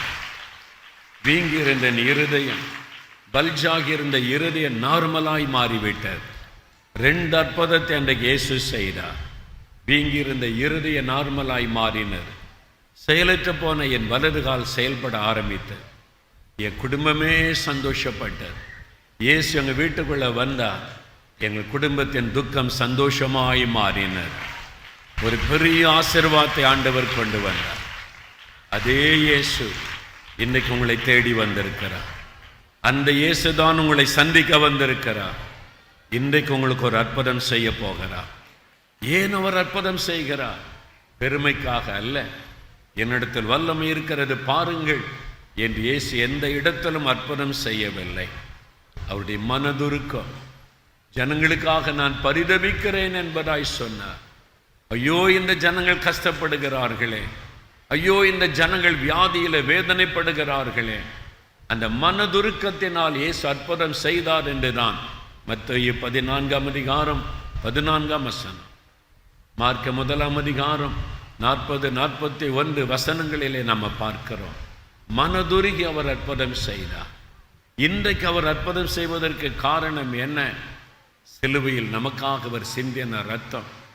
நம்முடைய பாவங்களை மன்னிப்பதற்காக, நம்முடைய அக்கிரமங்களை தன்மீது அவர் ஏற்றுக்கொண்டு நாம் தன்னுடைய இரத்தத்தை சிலுவையிலே நமக்காக சிந்தினார். இயேசு கிறிஸ்துவின் ரத்தம் சகல பாவங்களை நீக்க நம்மை சுத்திகரிக்கும். அவருடைய இரத்தத்தின் வல்லமை நமக்குள் இறங்கும் பொழுது பாவத்திலிருந்து ஒரு விடுதலை, மெய்யான சமாதானம் உள்ளத்தில் வரும். அவருடைய தழும்புள்ள கரம் தொடும் பொழுது அற்புதமான சுகம் உண்டாகும். அதற்குத்தான் சிலுவையில் அவர் தன்னையே பலியாய் கொடுத்தார். அதே இயேசு மரித்தேன் ஆனாலும் சதா காலங்களிலும் உயிரோடு இருக்கிறேன் என்று சொன்னவர். அவர் மரித்தும் உயிரோடு இருக்கிற இயேசு இன்றைக்கு உங்களை சந்திக்க வந்திருக்கிறார். இந்த இடத்தில் உங்களுக்கு ஒரு அற்புதத்தை செய்ய போகிறார். உங்களுக்கு ரட்சிப்பை அருளி செய்ய போகிறார். சுகத்தை அருளி செய்ய போகிறார். நீங்கள் உண்மையாய் அவரை நோக்கி கூப்பிடும் போது கட்டாயம் அற்புதம் செய்வார். அதற்காக நாம் ஜெபிக்க போகிறோம். யாவரும் ஜெபம் பண்ணுவதற்காக எழுந்து நிற்போம். தேவ சமூகத்தில் யாவரும் ஆண்டவர் நமக்கு அற்புதம் செய்யும்படி நாம் ஜெபிக்க போகிறோம். தேவ சமூகத்தில் எழுந்து நின்று சில நம்முடைய நேரம் கருத்தாய் நாம் ஜெபிக்க போகிறோம். இதுதான் முக்கியமான ஒரு நேரம். ஆண்டவர் உங்களை தனிப்பட்ட முறையில் தொட்டு அற்புதம் செய்கிற நேரம். இந்த நேரத்தில் இயேசுவை நோக்கி பாருங்கள். தேங்க்யூ ஜீசஸ், உமக்கு நன்றி. யாவரும் பயபக்தியோடு தேவ சமூகத்தில் நிற்க வேண்டும். என்னை கவனிங்க. ஒரு நிமிடம் எல்லாரும் என்னை நோக்கி பாருங்கள். அவர் உங்களை நேசிக்கிறபடியால், உங்களுக்கு அற்புதம் செய்ய விரும்புகிறபடியால் இந்த இடத்தில் உங்களை அழைத்து கொண்டு வந்தார். உங்களுக்கு ஒரு அற்புதம் தேவை, உங்களுக்கு ஒரு விடுதலை தேவை, உங்களுக்கு ஒரு சுகம் தேவை. அதுக்கு தான் ஆண்டவர் இந்த கூட்டத்துக்கு அழைத்து கொண்டு வந்தார். அன்றைக்கு தன்னை வெளிப்படுத்தின அந்த இயேசு உங்கள் மத்தியிலே தன்னை வெளிப்படுத்த வந்திருக்கிறார். நீங்கள் விசுவாசத்தோடு இயேசுவே கூப்பிடும் போது இன்றைக்கு அவர் உங்களுக்கு அற்புதம் செய்து உங்களை மகிழ பண்ண போகிறார். நீங்கள் விடுதலை பெற்றுக்கொள்ள போறீங்க, சுகத்தை பெற்றுக்கொள்ள போறீங்க. என்றால் 2 பேர் 3 பேர் என் நாமத்தினால் எங்கு கூடினாலும் அங்கே நான் இருக்கிறேன் என்று இயேசு வாக்கு கொடுத்திருக்கிறார். இந்த இடத்தில் அவர் இருக்கிறார். ஒவ்வொரு காரியமாய் நான் ஜெபிக்க போகிறேன். முதலாவது, ஐயா, நான் பாவத்தில் இருக்கிறேன், எனக்கு பாவ மன்னிப்பு வேணும், பாவத்திலேருந்து எனக்கு ஒரு விடுதலை வேணும். நிம்மதியே இல்லை, சமாதானமே இல்லை, இந்த மதுபானத்தை விட முடியல, போதை வஸ்துகளை விட முடியலை, இந்த பெருமை, கோபம், எரிச்சல், வைராக்கியம், பகைகள், சண்டைகள், பண ஆசைகள், இந்த பாவெல்லாம் என்னை வாட்டி வதைக்கிறது. பாவம்னு தெரிந்தா கூட என்னால் விட முடியலை. எனக்கு ஒரு விடுதலை வேணும், ஒரு நிம்மதி வேணும், சமாதானம் வேண்டும். என்று விரும்புகிறவர்களுக்காய் முதலாவது நான் ஜெபிக்க போகிறேன். அப்படியே கண்களை மூடி இயேசுவை இருதயத்தில் நோக்கி பாருங்கள். யாரும் மேடையில் இருக்கிற ஊழியக்காரனை அல்ல, அருகில் இருக்கிற மனிதர்களை அல்ல, இயேசுவை நோக்கி பாருங்கள். இந்த இயேசு உங்களை நேசிக்கிறபடியா உங்களை ஆசீர்வதிப்பதற்காய் வந்திருக்கிறார். ஐயா, எனக்கு சமாதானம் வேண்டும், பாவத்திலிருந்து ஒரு விடுதலை வேண்டும். இயேசு எப்படிப்பட்டவர் என்பதை நான் அறிந்து கொண்டேன். எனக்காக சிந்தினவுடைய இரத்தத்தின் வல்லமை என்னை கழுவி சுத்திகரிக்க வேண்டும். எனக்கு ஒரு ஆத்தும அமைதி வேணும், நிம்மதி இல்லாமல் தவிக்கிறேன், எனக்கு ஒரு விடுதலை வேண்டும். அப்படி சொல்றவங்களுக்காக முதலாவது ஜெபிக்க போகிறேன். இந்த இயேசு அவர் கொடுக்கிற ரட்சிப்பு எனக்கு வேண்டும். அப்படி சொல்றவங்க வலது கரத்தை உயர்த்தலாம். நிற்கிற இடங்களில் முதலாக இதுவரை இந்த அனுபவத்தை நான் பெறவில்லை, அந்த ரட்சிப்பை நான் பெற்றுக்கொள்ளவில்லை. இன்றைக்கு அந்த ரட்சிப்பின் அனுபவம் எனக்கு வேண்டும். எனக்கு ஒரு நிம்மதியான வாழ்க்கை வேணும், சமாதானம் வேண்டும், பாவத்திலிருந்து ஒரு விடுதலை, பாவ மன்னிப்பை எனக்கு வேண்டும் என்று விரும்புகிறவர்கள் வலது கரம் உயர்த்துங்கள். உங்களுக்காய் முதலாவது ஜெபிக்க போகிறேன். உடைய வலது கரத்தை இருதயத்தின் மீது வைத்துக் கொள்ளுங்கள். உடைய வலது கரத்தை அப்படியே இருதயத்தின் மீது வைத்து ஒரு 2 நிமிடம் ஜெபிக்கணும். இயேசுவே, என் பாவங்களை மன்னியும். இயேசுவே, உம்முடைய இரத்தத்தினால் என் இருதயத்தை கழுவும். இயேசுவே, எனக்கு இந்த பாவத்தில் இந்த விடுதலை தாரும். இயேசு கிறிஸ்துவின் இரத்தம் சகல பாவங்களை நீக்கி சுத்திகரிக்கும் என்ற வார்த்தை நான் விசுவாசிக்கிறேன். இயேசுவே, உம்முடைய இரத்தம் என்னை கழுவட்டும். ஜெபம் பண்ணுங்க, 1 நிமிடம் ஜெபம் பண்ணுங்க, வாயை திறந்து ஜெபம் பண்ணுங்க. இயேசுவே, என் உள்ளத்தில் வாரும். இயேசுவே, உம்முடைய இரத்தத்தினால் என் இருதயத்தை கழுவும். இயேசுவே, இந்த பாவத்திலிருந்து எனக்கு ஒரு விடுதலை தாரும் என்று கேட்க கேட்க இயேசுடைய இரத்தத்தின் வல்லமை உங்களுக்குள் இறங்குகிறாரு.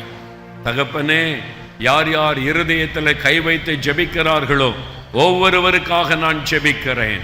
இயேசு கிறிஸ்துவின் இரத்தம் சகல பாவங்களை நீக்கி சுத்திகரிக்கும் என்ற வார்த்தையின்படி இப்பொழுது உம்முடைய இரத்தத்தின் வல்லமை இவர்களுக்குள் இறங்குவதாக. இயேசுவே, என் பாவங்களை மன்னியும், எனக்கு பாவத்திலிருந்து விடுதலை தாரும் என்று யார் யார் ஜெபிக்கிறார்களோ அவர்கள் மீது உம்முடைய இரத்தத்தின் வல்லமை இறங்குவதாக. உம்முடைய இரத்தத்தின் வல்லமை அவர்களுக்குள் பாய்ந்து வருவதாக. இயேசு கிறிஸ்துவின் இரத்தம் சகல பாவங்களை நீக்கி சுத்திகரிக்கும் என்ற வார்த்தையின்படி இவர்களை கழுவி சுத்திகரிப்பீராக. பாவத்தின் வல்லமையில் இருந்து விடுதலை உண்டாவதாக. மதுபானத்தை கொண்டு வருகிற குடிவெறியின் ஆவி இயேசுவின் நாமத்தில் விலகுவதாக. விபச்சார வேசித்தனத்தை கொண்டு வருகிற இச்சையின் ஆவிகள் இயேசு கிறிஸ்துவின் நாமத்தில் விலகுவதாக. ஒரு விடுதலை உண்டாகட்டும். இப்பொழுதே என்னால் இந்த பாவத்தை விட முடியவில்லை, இயேசுவே எனக்கு விடுதலை தாரும் என்று ஜெபிக்கிறார்களே அவர்கள் மீது உம்முடைய வல்லமை இறங்கட்டும். இப்பொழுதே இயேசு கிறிஸ்து விடுதலை ஆக்கினால் மெய்யாகவே விடுதலை ஆவீர்கள் என்ற வார்த்தை நிறைவேறுவதாக. நசரேயனாகிய இயேசுவின் நாமத்தில் பாவத்தின் கட்டுகள் அறுக்கப்படுவதாக. விடுதலை உண்டாவதாக. நீ தொட்டதற்காய் ஸ்தோத்திரம். இயேசுவே, என் உள்ளத்தில் வாரும்னு கேளுங்க. இயேசுவே, என் உள்ளத்தில் வாரும், என்னோடு தங்கி இரும், இனி பாவம் செய்யாதபடி என்னை காத்துக்கொள்ளும். யார் யார் அப்படி ஜெபிக்கிறார்களோ ஆண்டவரே அவர்களை உம்முடைய கரத்தில் ஒப்பு கொடுக்கிறேன். இன்று முதல் அவர்களை பாதுகாத்து பரிசுத்தத்தின் பாதையிலே வழி நடத்தும். இயேசு கிறிஸ்துவின் நாமத்தில் ஜெபிக்கிறோம் பிதாவே, ஆமென். அல்லேலூயா. யார் யார் உங்களை ஒப்பு கொடுத்தீங்களோ இயேசு கிறிஸ்துவின் ரத்தம் சகல பாவங்களை நீக்கி சுத்திகரிக்கும். உங்களுக்கு ஒரு அற்புதம் நடந்திருக்கிறாரு. அவருடைய ரத்தம் உங்களை கழுவினதினால இனி அந்த பாவம் செய்யாதபடி கர்த்தர் உங்களை பாதுகாத்து நடத்துவார். ஒரு மெய்யான சமாதானம் உடைய உள்ளத்தில் வந்திருக்கிறது. அல்லேலூயா. ஒரு பல்லவியை பாடின பிறகு சுகத்துக்காக ஜெபிக்க போகிறோம். வியாதியோடு வந்திருக்கிறவர்கள், பலவீனத்தோடு வந்திருக்கிறவர்கள் இயேசு உங்களை தொட்டு குணமாக்க போகிறார். அதுக்கு முன்னால பாவங்கள், சாபங்கள், கோபங்கள் எல்லாம் பரிகரித்தாரே. எல்லாரும் இந்த பல்லவியை கரந்தட்டி பாடின பிறகு உங்களுடைய சுகம் விடுதலைக்காய் ஜெபிக்க போகிறோம். பாவங்கள், சாபங்கள், கோபங்கள் எல்லாம் பரிகரித்தாரே. பாவங்கள், சாபங்கள், கோபங்கள் எல்லாம் பரிகரித்தாரே. தேவ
நமக்காக ஜெபிக்கிறதுனால நம் மத்தியிலே மதுரை மேயர் அவர்கள் வந்திருக்கிறார்கள்.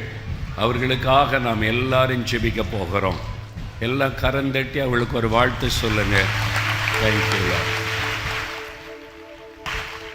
நாம் அவளுக்காக இப்போ ஜெபிக்க வேண்டும். நமக்கு வேத புஸ்தகத்திலே ஒரு காரியம் சொல்லப்படுகிறார்.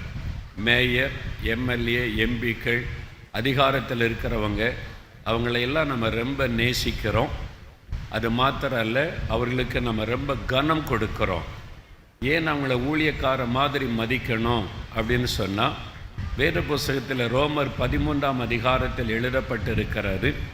இப்படி மேயர், எம்எல்ஏக்கள், எம்பிக்கள், காவல்துறை அதிகாரிகள், அது மாதிரி கவர்மெண்ட் அதிகாரிகள் யாராக இருந்தாலும் அவர்கள் ஜனங்களுக்கு நன்மை செய்யும்படி தேவனால் தெரிந்து கொள்ளப்பட்ட ஊழியர்கள் என்று வேதத்தில் சொல்லப்பட்டிருக்கிறார்.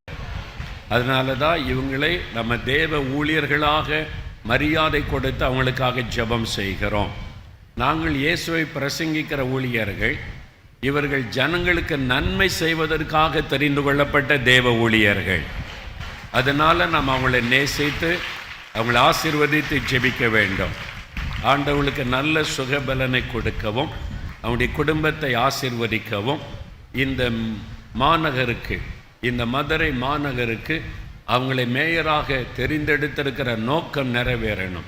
இன்னும் என்னென்ன நல்ல நல்ல திட்டங்களை இந்த மதுரைக்கு செய்ய வேண்டும் என்று அவங்க நினைத்திருக்கிறார்களோ எல்லாவற்றையும் கர்த்தர் வாய்க்க பண்ண வேண்டும். இவர்கள் மூலமாய் மதுரை பட்டணம் ஆசீர்வதிக்கப்பட வேண்டும். அதனால் எல்லா வலதுகரம் வைத்துங்க அவங்களை ஆசீர்வதித்து நாம் எல்லாரையும் செபிக்கணும். தகப்பனே, எங்கள் மத்தியில் வந்திருக்கிற இந்த பட்டணத்தின் மேயர் அவர்களுக்காக ஸ்தோத்திரம். எங்கள் அன்பு சகோதரியை நாங்கள் இயேசுவுக்குள் சகோதரியாக நேசித்து ஊழியக்காரியாக நாங்கள் விசுவாசித்து அவர்களை ஆசீர்வதித்து நாங்கள் இயேசுவின் நாமத்தில் அவர்களை ஆசீர்வதித்து ஜெபிக்கிறோம். நீர் அவர்களை இந்த பட்டணத்தை ஆசீர்வதிக்கவும் இந்த பட்டணத்துக்கு மக்களுக்கு நன்மை செய்யவும் அவர்களை அதிகாரியாக ஏற்படுத்தினதற்காக நாங்கள் உம்மை துதிக்கிறோம். தகப்பனே, இவர்களுக்காக கூட சிலுவையில் இரத்தம் சிந்தி மரித்ததை நினைத்து இவர்களுக்கு சமாதானம், சந்தோஷம், நல்ல ஆரோக்கியம், நல்ல சுகம், அவருடைய குடும்பத்திலே மன மகிழ்ச்சியை கொடுத்து ஆசீர்வதிக்க வேண்டும் என்று அவளை ஆசீர்வதித்து நாங்கள் செபிக்கிறோம். அவளுக்கு நல்ல சுகபலனை அருளி செய்யும்.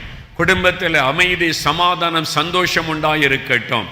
தகப்பனே, இந்த பட்டணத்திற்கு என்னென்ன நல்ல காரியங்களை செய்ய திட்டமிட்டு இருக்கிறார்களோ எல்லா காரியங்களையும் வாய்க்க பண்ணுவீராக. இவர்களை ஆசீர்வதித்து பயன்படுத்துவீராக.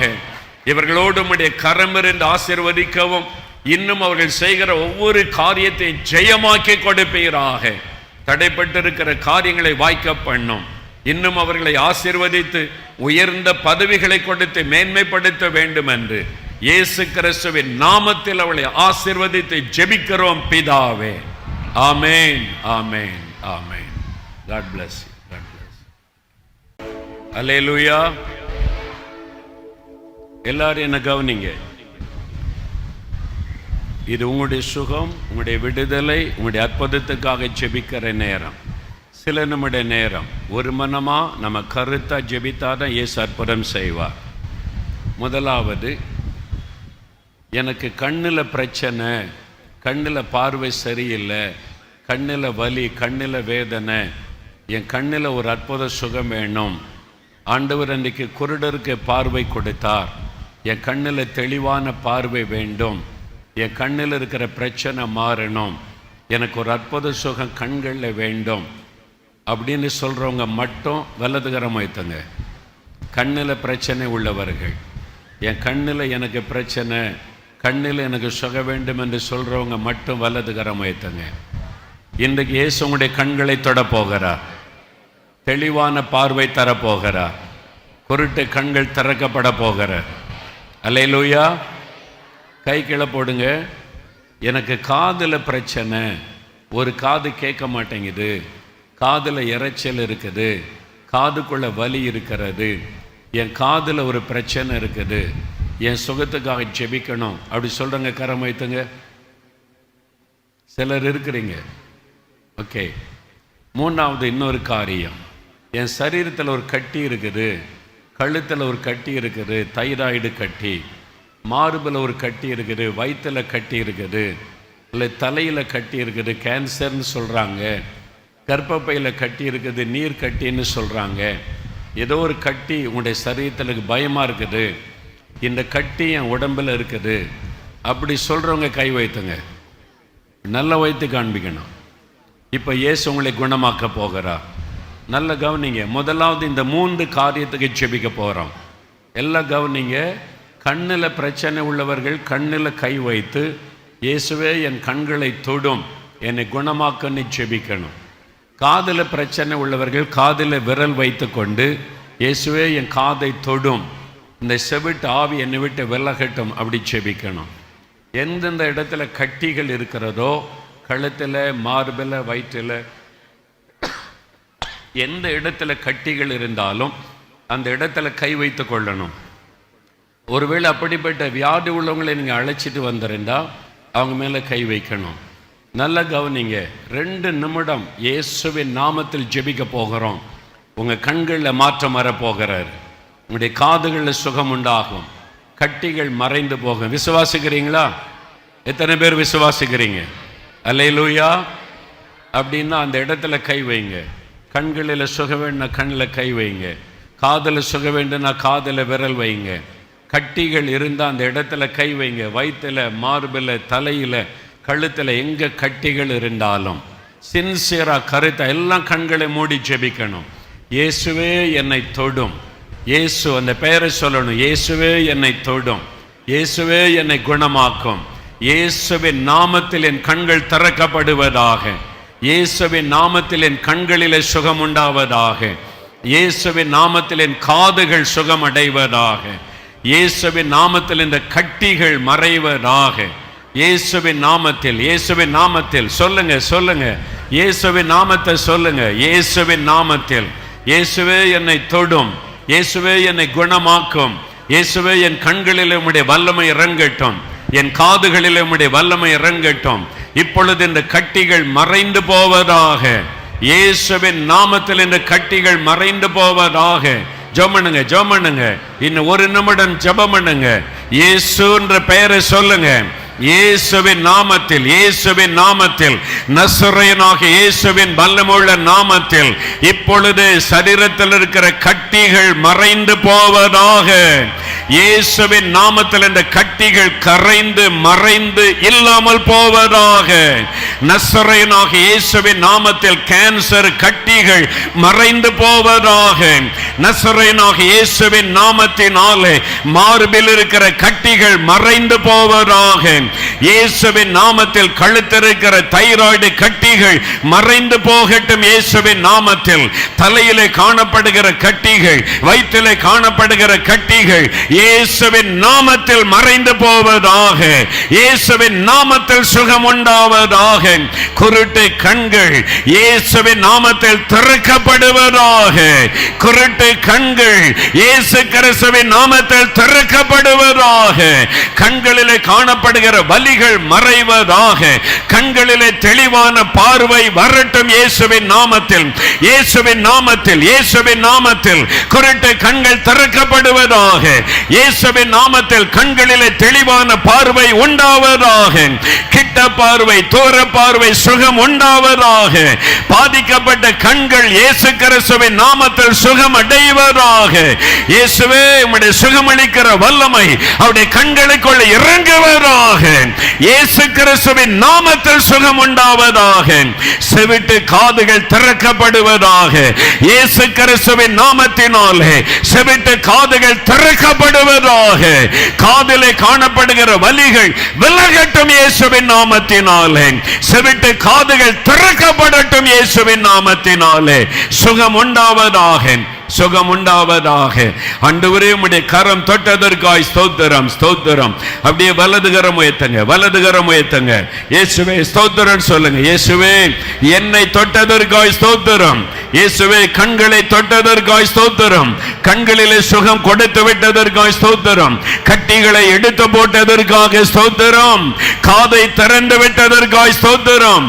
நல்ல வாய் திறந்து துதிங்க. இயேசுவே ஸ்தோத்திரம் சொல்லுங்க. இயேசுவே உமக்கு ஸ்தோத்திரம், இயேசுவே உமக்கு நன்றி. நீர் கொடுத்த சுகத்திற்காக, விடுதலைக்காக உமக்கு ஸ்தோத்திரம், ஸ்தோத்திரம், ஸ்தோத்திரம். இயேசு கிறிஸ்துவின் நாமத்தில் ஜெபிக்கிறோம். ஆமென். அல்லேலூயா. இப்ப மற்ற சுகம் ஆசீர்வாதத்துக்கு ஜெபம் பண்ண போகிற முன்னால உங்களை சோதித்து பாருங்க. கண்ணுக்காக ஜெபிச்சவங்க இப்ப கண்ணை திறந்து சோதித்து பாருங்க. தெளிவான பார்வை ஆண்டவர் தந்திருக்கிறார். கிட்ட பார்வை, தூர பார்வை, தெளிவு. ஒரு கண்ணு தெரியாம பாதிக்கப்பட்டு வந்தவங்க அந்த கண்ணில் தெளிவான பார்வையை கர்த்தர் தந்திருக்கிறார்.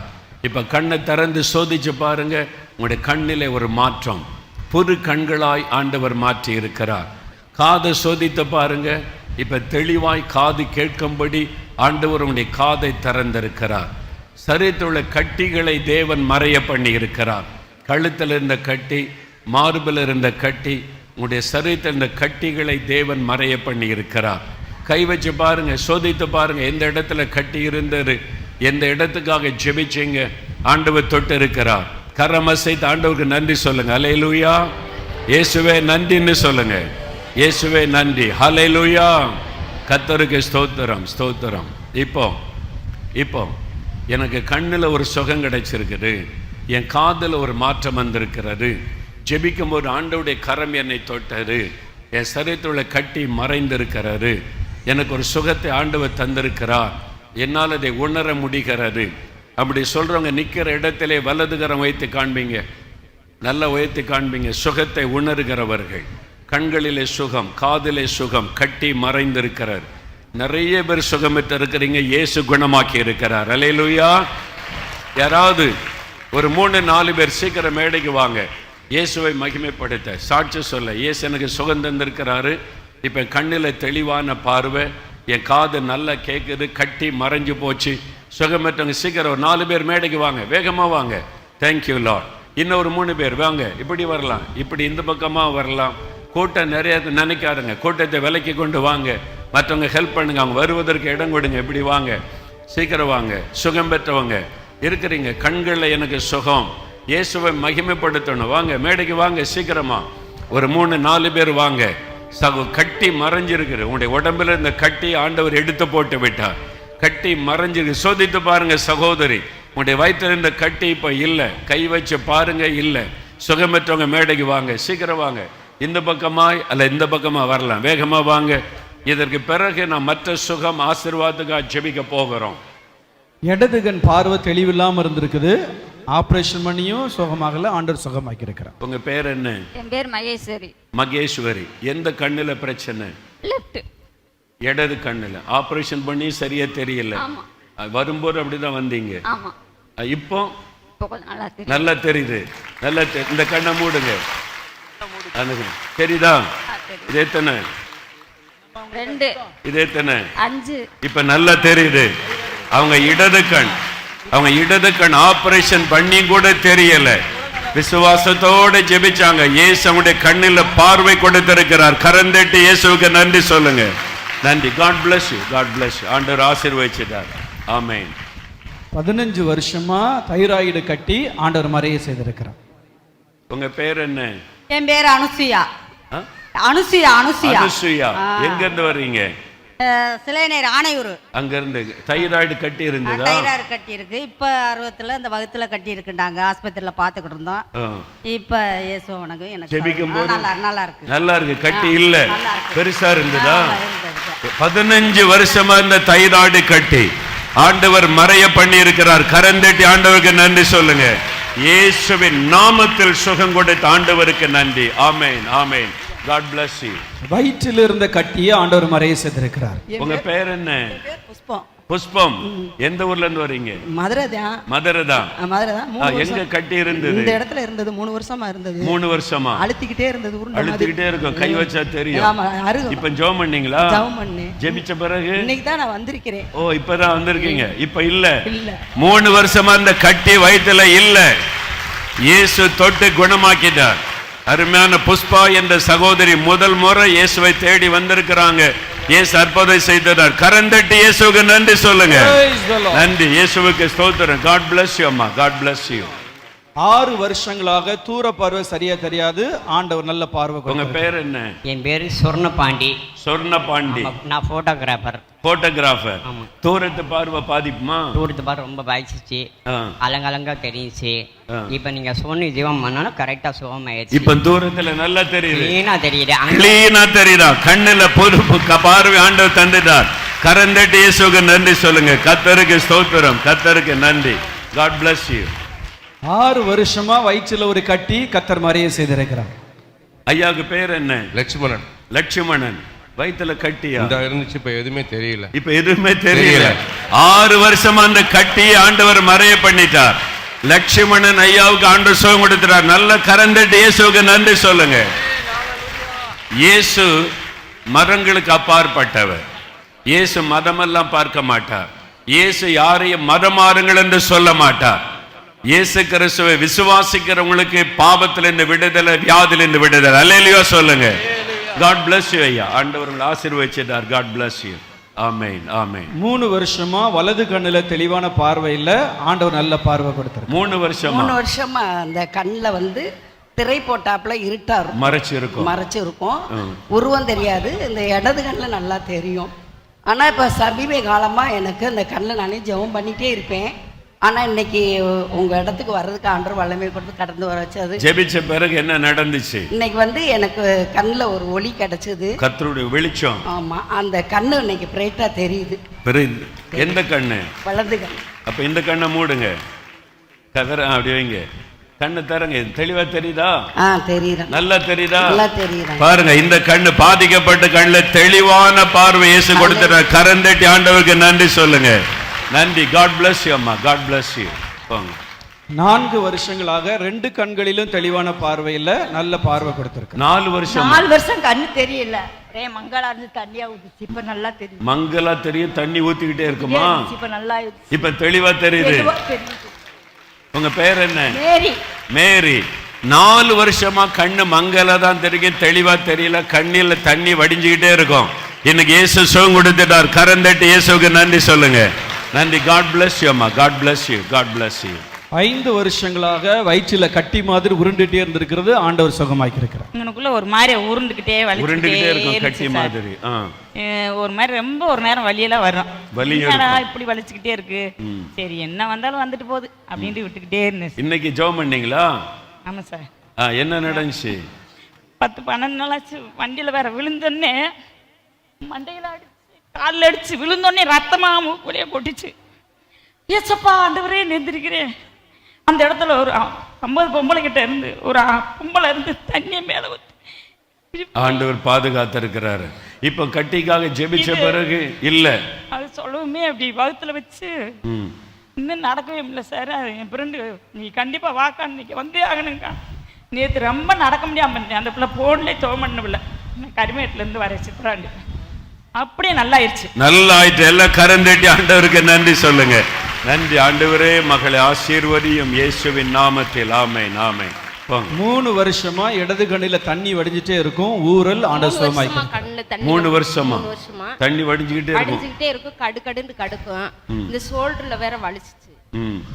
இப்ப போயிட்டு கண்ணு நல்லா ஆயிட்டு. கரந்தட்டி ஆண்டவருக்கு நன்றி சொல்லுங்க. எவ்வளவு அற்புதமா ஆண்டவர் சுகம் கொடுத்திருக்கிறார். உங்க பேர் என்னம்மா? லட்சுமி. இயேசு உங்களை ரொம்ப நேசிக்கிறார். God bless you. God bless you. பாருங்க, ஆண்டவர் எவ்வளவு அற்புதமானவர். லட்சுமிக்கும் ஈஸ்வரிக்கெல்லாம் அற்புதம் செய்கிறார். அவர் லட்சுமணனுக்கு அற்புதம் செய்கிறார். இயேசு வித்தியாசம் பார்க்கிற தேவன் அல்ல. நீங்க விசுவாசத்தோட இயேசுவேன்னு கூப்பிட்டு அற்புதம் நடக்கும். இத்தனை சாட்சிகளை பார்த்தீங்கல்ல, அந்த இயேசு இங்குதான் இருக்கிறார். இனிமே இப்போ நாம ஜெபிக்க போறோம். எனக்கு ஒரு சுகம் வேணும், வாத வியாதி இருக்குது, பக்கவாத வியாதி, ஆஸ்துமா இருக்குது, ஆர்த்தரைட்டிஸ் இருக்குது, அல்சர் இருக்குது, அல்ல எனக்கு இந்த மாதிரி சரீரத்தில் வலி, வேதனை, நோயெல்லாம் இருக்குது, எனக்கு சுகம் வேணும். அப்படி விரும்புறவங்க கரம் வைத்துங்க. விரும்பினாதான் ஏசு அற்புதம் செய்வார். அதனால விரும்புறவங்க வல்லது கரம் வைத்துங்க. வியாதி உள்ள இடத்துல கை வைங்க, அல்லது நெஞ்சு பகுதியில் கை வைத்து கொள்ளுங்க. வியாதி உள்ள இடத்துல கை வைங்க. அப்படி இல்லைன்னா இருதயத்தில் கை வைத்து 2 நிமிடம் ஜெபிக்க போகிறோம். எல்லாம் கண்களை மூடி. மோகலாசஸை பார்க்கக்கூடாது. இந்த மோகலாசஸ் உங்களுக்கு அற்புதம் செய்யலை. நான் உங்களை தொடவும் இல்லை, அவங்களுக்காக தனியா ஜெபிக்கவும் இல்லை. அவங்க இயேசுவை கூப்பிட்டாங்க. இயேசுதான் அற்புதம் செய்கிறவர். அவருங்க மத்தியில உலாவி கொண்டு இருக்கிறார்.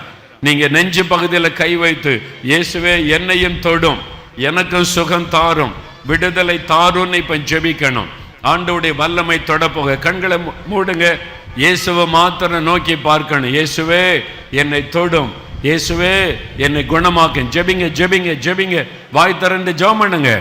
இயேசுவோட பேசுங்க. இயேசுவே என்னை தொடும், இயேசுவே எனக்கு சுகம் தாரும், இந்த ஆஸ்துமா வியாதி விலகட்டும், ஆர்த்ரைட்டிஸ் வியாதி விலகட்டும், இயேசுவே என் கர்ப்பப்பையை தொடும், ஆண்டவரே எனக்கு சுகம் தாரி, குழந்தைகளை தொடும், என் பிள்ளையை தொட்டு சுகம் கொடுங்க, என் கணவரை தொடுங்க, மனைவியை தொடுங்க, இப்ப சுகம் கொடுங்க. ஜெபம் பண்ணுங்க ஜெபம் பண்ணுங்க.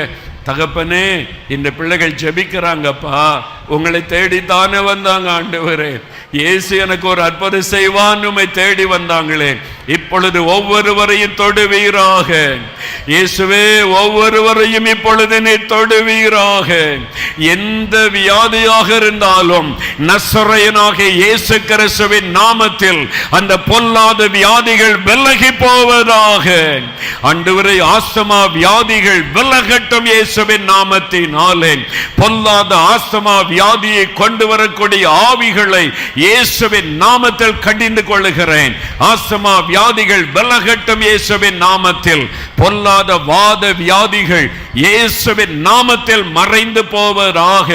முடக்குவாத நோய், ஜாயிண்டுகளிலே காணப்படுகிற வலிகள் இயேசு கிறிஸ்துவின் நாமத்தில் இப்பொழுது மறைந்து போவதாக.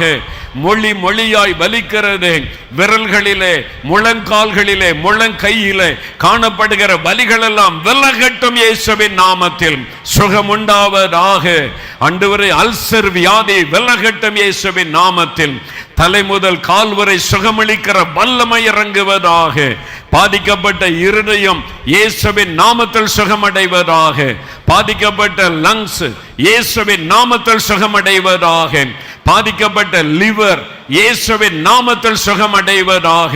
பாதிக்கப்பட்ட சிறுநீரகத்தை தொடுவீராக. இயேசுவின் நாமத்தில் சுகம் உண்டாவதாக. எலும்பில் காணப்படுகிற வலிகள் எல்லாம் மறையட்டும். கழுத்திலே காணப்படுகிற வலிகள் எல்லாம் மறையட்டும். இயேசு கிறிஸ்துவின் நாமத்தில் ஒவ்வொருவருக்கும் அற்புதங்கள் நடப்பதாக. வியாதிப்பட்ட குழந்தைகளை தொடும் ஆண்டவரே, சின்ன குழந்தைகளை தொடுங்க ஆண்டவரே. ஒவ்வொரு குழந்தைகளும் சுகம் அடைவார்களாக. இயேசுவின் நாமத்தில் சுகம் உண்டாகட்டும். சகல நோய்களும் இயேசுவின் நாமத்தில் விலகட்டும். வலிகள், வேதனைகள் எல்லாம் மறையட்டும் இயேசுவின் நாமத்தில். நீ சுகம் கொடுத்து விட்டதற்காக ஸ்தோத்திரம் தகப்பனே. அப்படியே ஸ்தோத்திரம் பண்ணுங்க, ஸ்தோத்திரம் பண்ணுங்க. இயேசுவே என்னை தொட்டதற்காய் ஸ்தோத்திரம், எனக்கு சுகம் தந்து விட்டதற்காய் ஸ்தோத்திரம். சொல்லுங்க சொல்லுங்க, வாய் திறந்து சொல்லுங்க, விசுவாசத்தை அறிக்கை இடுங்க. இயேசுவின் நாமத்தில் சுகம் உண்டாகி கொண்டிருக்கிறது. அப்படியே சொல்லுங்க, ஆண்டவரே கற்பத்தின் ஆசீர்வாதம் தாங்க. குழந்தை இல்லாதவர்கள் கேளுங்க, இயேசுவே குழந்தை செல்வத்தை கொடுத்து ஆசீர்வதிங்கப்பா. இந்த கற்பத்தின் ஆசீர்வாதத்தை தடை பண்ணுகிற ஆவிகள் விலகட்டும் இயேசுவின் நாமத்தில். ஆண்டவரே, குழந்தை இல்லாதவர்களுக்கு குழந்தை செல்வத்தை அருளி செய்யும். வேலை இல்லாத பிள்ளைகளுக்கு வேலைக்கு வழிகளை திறந்து ஆசீர்வதியும். கடன் பிரச்சனையில் இருக்கிற பிள்ளைகளுக்கு கடன் பிரச்சனைகளை மாற்றி அவளை ஆசீர்வதித்து மகிழ பண்ணும். ஆண்டவரே, தடைப்பட்ட காரியங்களை வாய்க்க பண்ணும். ஒவ்வொருவருக்கு விடுதலை, சுகம் உண்டாகட்டும். உம்முடைய அன்பின் கரம் தொடுகிறதற்காக, விடுதலை உண்டாகி கொண்டிருக்கிறதற்காக நன்றி. உமக்கு நன்றி, உமக்கு நன்றி ஆண்டவரே. எல்லாரும் வலது கரம் உயர்த்தி இயேசுவே ஸ்தோத்திரம் சொல்லுங்க, சொல்லுங்க வாய் திறந்து. என்னை தொட்டதற்காய் ஸ்தோத்திரம், என்னை குணமாக்கினதற்காய் ஸ்தோத்திரம். அநேகருடைய சரீரத்தின் நோய்கள் மறைகிறது, நோய்கள் விலகுகிறது, வாத வியாதிகள் விலகுகிறது, ஆர்த்ரைட்டிஸ் மறைந்து கொண்டிருக்கிறது, ஆஸ்துமா வியாதி இயேசுவின் நாமத்தில் விலகுகிறது. இந்த நாளில் நம்முடைய சரீரத்தில் சுகம் உண்டாகிறது. பாதிக்கப்பட்ட இருதயம் புது இருதயமாய் மாறுகிறது. பாதிக்கப்பட்ட சிறுநீரகம் புது சிறுநீரகமாய் மாறுகிறது. இயேசுவின் நாமத்தில் சுகம், இயேசுவின் நாமத்தில் விடுதலை. எல்லா தடைகளை கர்த்தர் மாற்றிக் கொண்டிருக்கிறார். இனி காரியங்கள் வாய்க்கும். குழந்தை செல்வத்தை காண்பீர்கள். வேலைக்கு வழி திறக்கப்படும். நீங்கள் ஆசீர்வதிக்கப்படுவீர்கள். இயேசுவின் நாமத்தில் உங்களுக்கு ஆசீர்வாதம். இயேசுவின் நாமத்தில், இயேசுவின் நாமத்தில். Thank you Lord. ஆவியானவர் சொல்லுகிறார், இங்க இருக்கிற சிலர் அசுத்த ஆவியினால் பாதிக்கப்பட்டு, மந்திர பில்லிசூனிய வல்லமையினால் பாதிக்கப்பட்டு, பயத்தின் ஆவி இரவில் உங்களை தூங்க விடுவது இல்லை. இரவு வந்தாலே ஒரு பயம், மரண பயம், மனக்குழப்பம், அதனால பாதிக்கப்பட்டு சிலர் வந்திருக்கிறீங்க. மந்திர பில்லிசூனிய வல்லமையினால சில குடும்பங்கள் பாதிக்கப்பட்டு வந்திருக்கிறீங்க. ஆண்டவர் சொல்லுகிறார், இப்பொழுது என் பிள்ளைகளுக்கு நான் விடுதலை கொடுக்க போகிறேன் என்பதாய். பொல்லாத ஆவிகள், பிசாசின் கிரியைகள் அழிக்கப்பட போகிறது. அசுத்த ஆவினால் பாதிக்கப்பட்டவர்கள், பில்லிசூனியத்தினால் பாதிக்கப்பட்டவர்கள், பயத்தின் ஆவினால் பாதிக்கப்பட்டவர்கள் இப்ப விடுதலை அடைய போகிறீர்கள். இப்பொழுது இயேசுவுடைய வல்லமை தொட போகிறது. அப்படிப்பட்டவர்கள் வலது கரத்தை உயர்த்திக் கொள்ளுங்க. அப்படிப்பட்டவர்கள் பயத்தின் ஆவி, குழப்பத்தின் ஆவி, ராத்திரியில் தூங்க முடியவில்லை, இந்த பில்லிசூனிய வல்லமை, பயப்படுத்துகிற சொப்பனங்கள், காட்சிகள் தோன்றி பயமுறுத்துகிறது, அந்த மாதிரி பிரச்சனை உள்ளவர்கள் வலது கரம் உயர்த்திக் கொள்ளுங்க. இப்ப ஆண்டவர் சொல்லுகிறார், ஆண்டவருடைய அக்கினி இறங்க போகிறாரு, பிசாசின் கிரியைகள் அழிக்கப்பட போகிறாரு. இயேசு சிலுவையிலே சிந்தின இரத்தத்தின் மூலமாய் சாத்தானை ஜெயித்து விட்டபடியால் இப்பொழுது உங்களுக்கு விடுதலை. தகப்பனே, யார் யார் கரமுயர்த்தி ஜெபிக்கிறார்களோ ஒவ்வொருவர் மீதும் வல்லமை இறங்குவதாக. பரிசுத்த ஆவியானுடைய வல்லமை, விடுதலை அளிக்கிற வல்லமை, சாத்தானை ஜெயித்த வல்லமை இறங்குவதாக. இவர்களை பயப்படுத்துகிற ஆவிகள், கலங்க பண்ணுகிற ஆவிகள், வியாதியை கொண்டு வரக்கூடிய அசுத்த ஆவிகள், குடும்பத்தை பாழாக்குகிற பில்லிசூனிய மந்திர ஆவிகள் இயேசு கிறிஸ்துவின் நாமத்தில் விலகுவதாக. அந்த பொல்லாத ஆவிகளை கடிந்து கொள்ளுகிறேன் இயேசுவின் நாமத்தில், கடிந்து கொள்ளுகிறேன் இயேசுவின் நாமத்தில். இவர்களை விட்டு அந்த ஆவிகள் விலகட்டும் இயேசுவின் நாமத்தில்.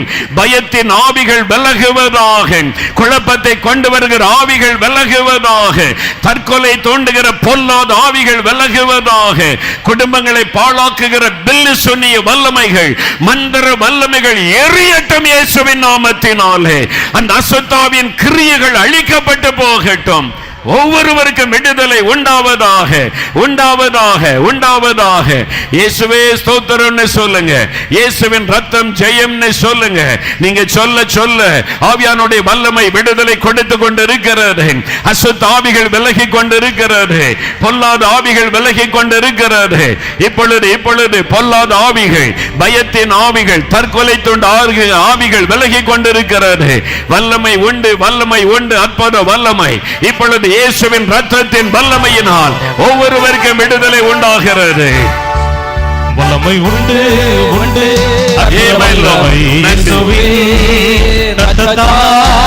வல்லமை உண்டு உண்டு, பொல்லாத ஆவிகள் விலகுவதாக, விலகுவதாக இயேசுவின் நாமத்தில்.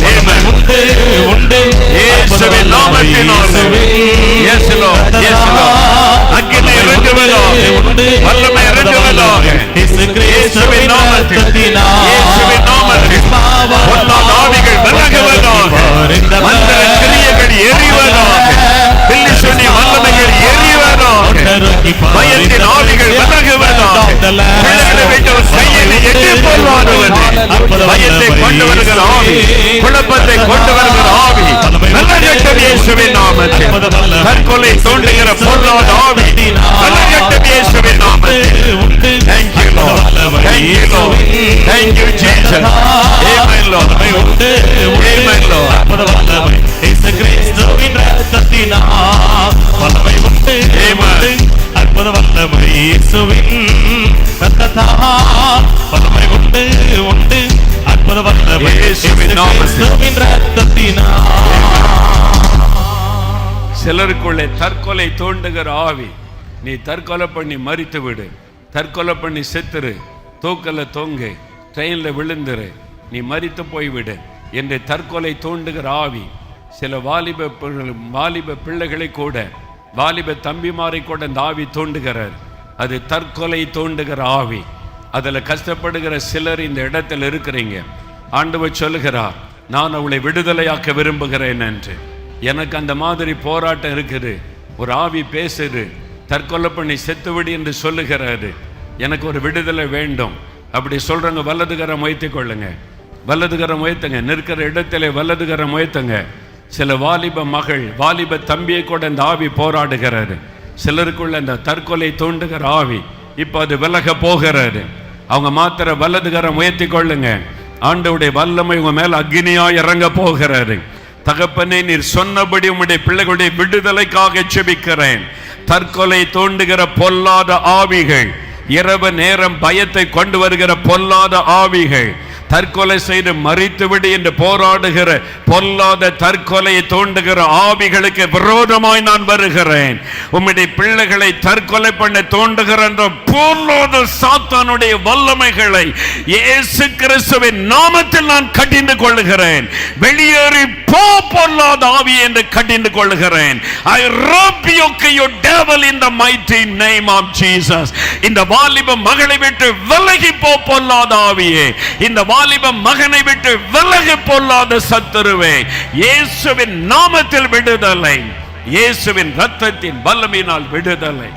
இனி அந்த பிள்ளைகளை தொட உனக்கு அதிகாரம் இல்லை. இயேசுவின் இரத்தத்தின் வல்லமைக்குள்ள அவளை ஒப்பு கொடுக்கிறேன். ஆண்டவர் விடுதலை கொடுத்தபடியால் எல்லா கரந்தட்டி ஆர்ப்பரித்து தொடுங்க, ஆர்ப்பரித்து தொடுங்க. அல்லேலூயா, அல்லேலூயா. ஆண்டவர் இன்னைக்கு நிறைய பேருக்கு சுகம் கொடுத்திருக்கிறார். ஆஸ்துமா வியாதி உள்ள யாரோ ஒருவரை ஆண்டவர் தொட்டு இருக்கிறார்.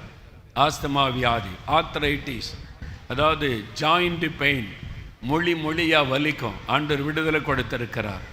வாத வியாதி மாறி இருக்கிறார். நீங்க ஜெபிச்சிங்க, ஏசு அற்புதம் செய்துட்டார். அல்லேலூயா. வீட்டுக்கு போன பிறகு கூட நிறைய பேர் மாற்றங்களை காண்பீங்க. நிறைய அசுத்த ஆவி இந்த இடத்தை விட்டு விலகி ஓடினர். பயத்தின் ஆவி, தற்கொலை தூண்டுகிற ஆவி, சிலருக்குள்ள பில்லிசுனி ஆவி, அந்த ஆவிகள் உங்களை விட்டு விலகி விட்டது. இன்றிலிருந்து உங்கள் வீட்டுக்குள்ள மாற்றத்தை நீங்கள் பார்க்க போறீங்க. உங்களுடைய மனதில் ஒரு மாற்றம், பிள்ளைகளுடைய வாழ்க்கையில் ஒரு மாற்றம். அல்லேலூயா. எல்லாம் கரந்தட்டி ஆர்ப்பரித்து தொடுங்க. அல்லேலூயா. ஆண்டவருக்கு நன்றி, கர்த்தருக்கு ஸ்தோத்திரம். இப்போ நம்ம ஸ்தோத்தரித்து முடிக்க போகிறோம். எல்லாரும் வலதுகரம் உயர்த்தி இயேசுவுக்கு நன்றி சொல்லுங்க. ஆண்டவரே, நீர் எவ்வளவு அற்புதமான தேவன், நீர் வல்லமுள்ள தேவன் என்பதை எங்களுக்கு வெளிப்படுத்தி எங்களுக்கு அற்புதம் செய்து மகளை செய்ததற்காய் ஸ்தோத்திரம். எல்லாரும் சொல்லுங்க, இயேசுவே உமக்கு ஸ்தோத்திரம், இயேசுவே உமக்கு நன்றி, என்னை சந்தித்ததற்காய் நன்றி, விடுதலை கொடுத்ததற்காய் நன்றி, சுகம் கொடுத்ததற்காய் ஸ்தோத்திரம், ஆசீர்வதித்ததற்காய் நன்றி. தகப்பனே, இந்த பிள்ளைகளுக்காக சிலுவையில் மரித்த உயிர்த்தெழுந்தவரே, நீர் இந்த ஜனங்களை எவ்வளவாய் நேசிக்கிறீர்.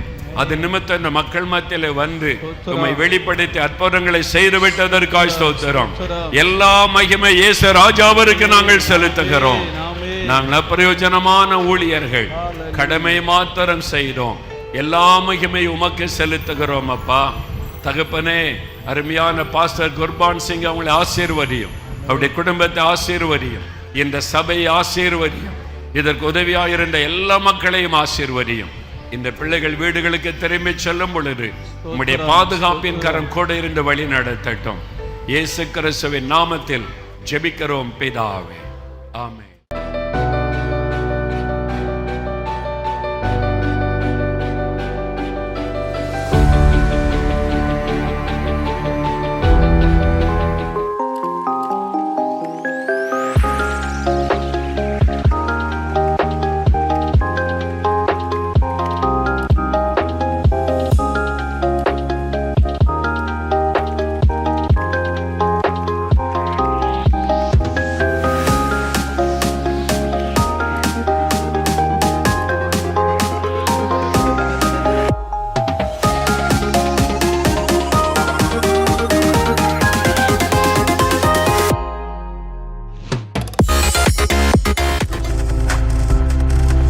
நீங்கள் பார்த்து கொண்டிருப்பது உங்கள் ஜாய் டிவி. உங்கள் துக்கம் சந்தோஷமாய் மாறும்.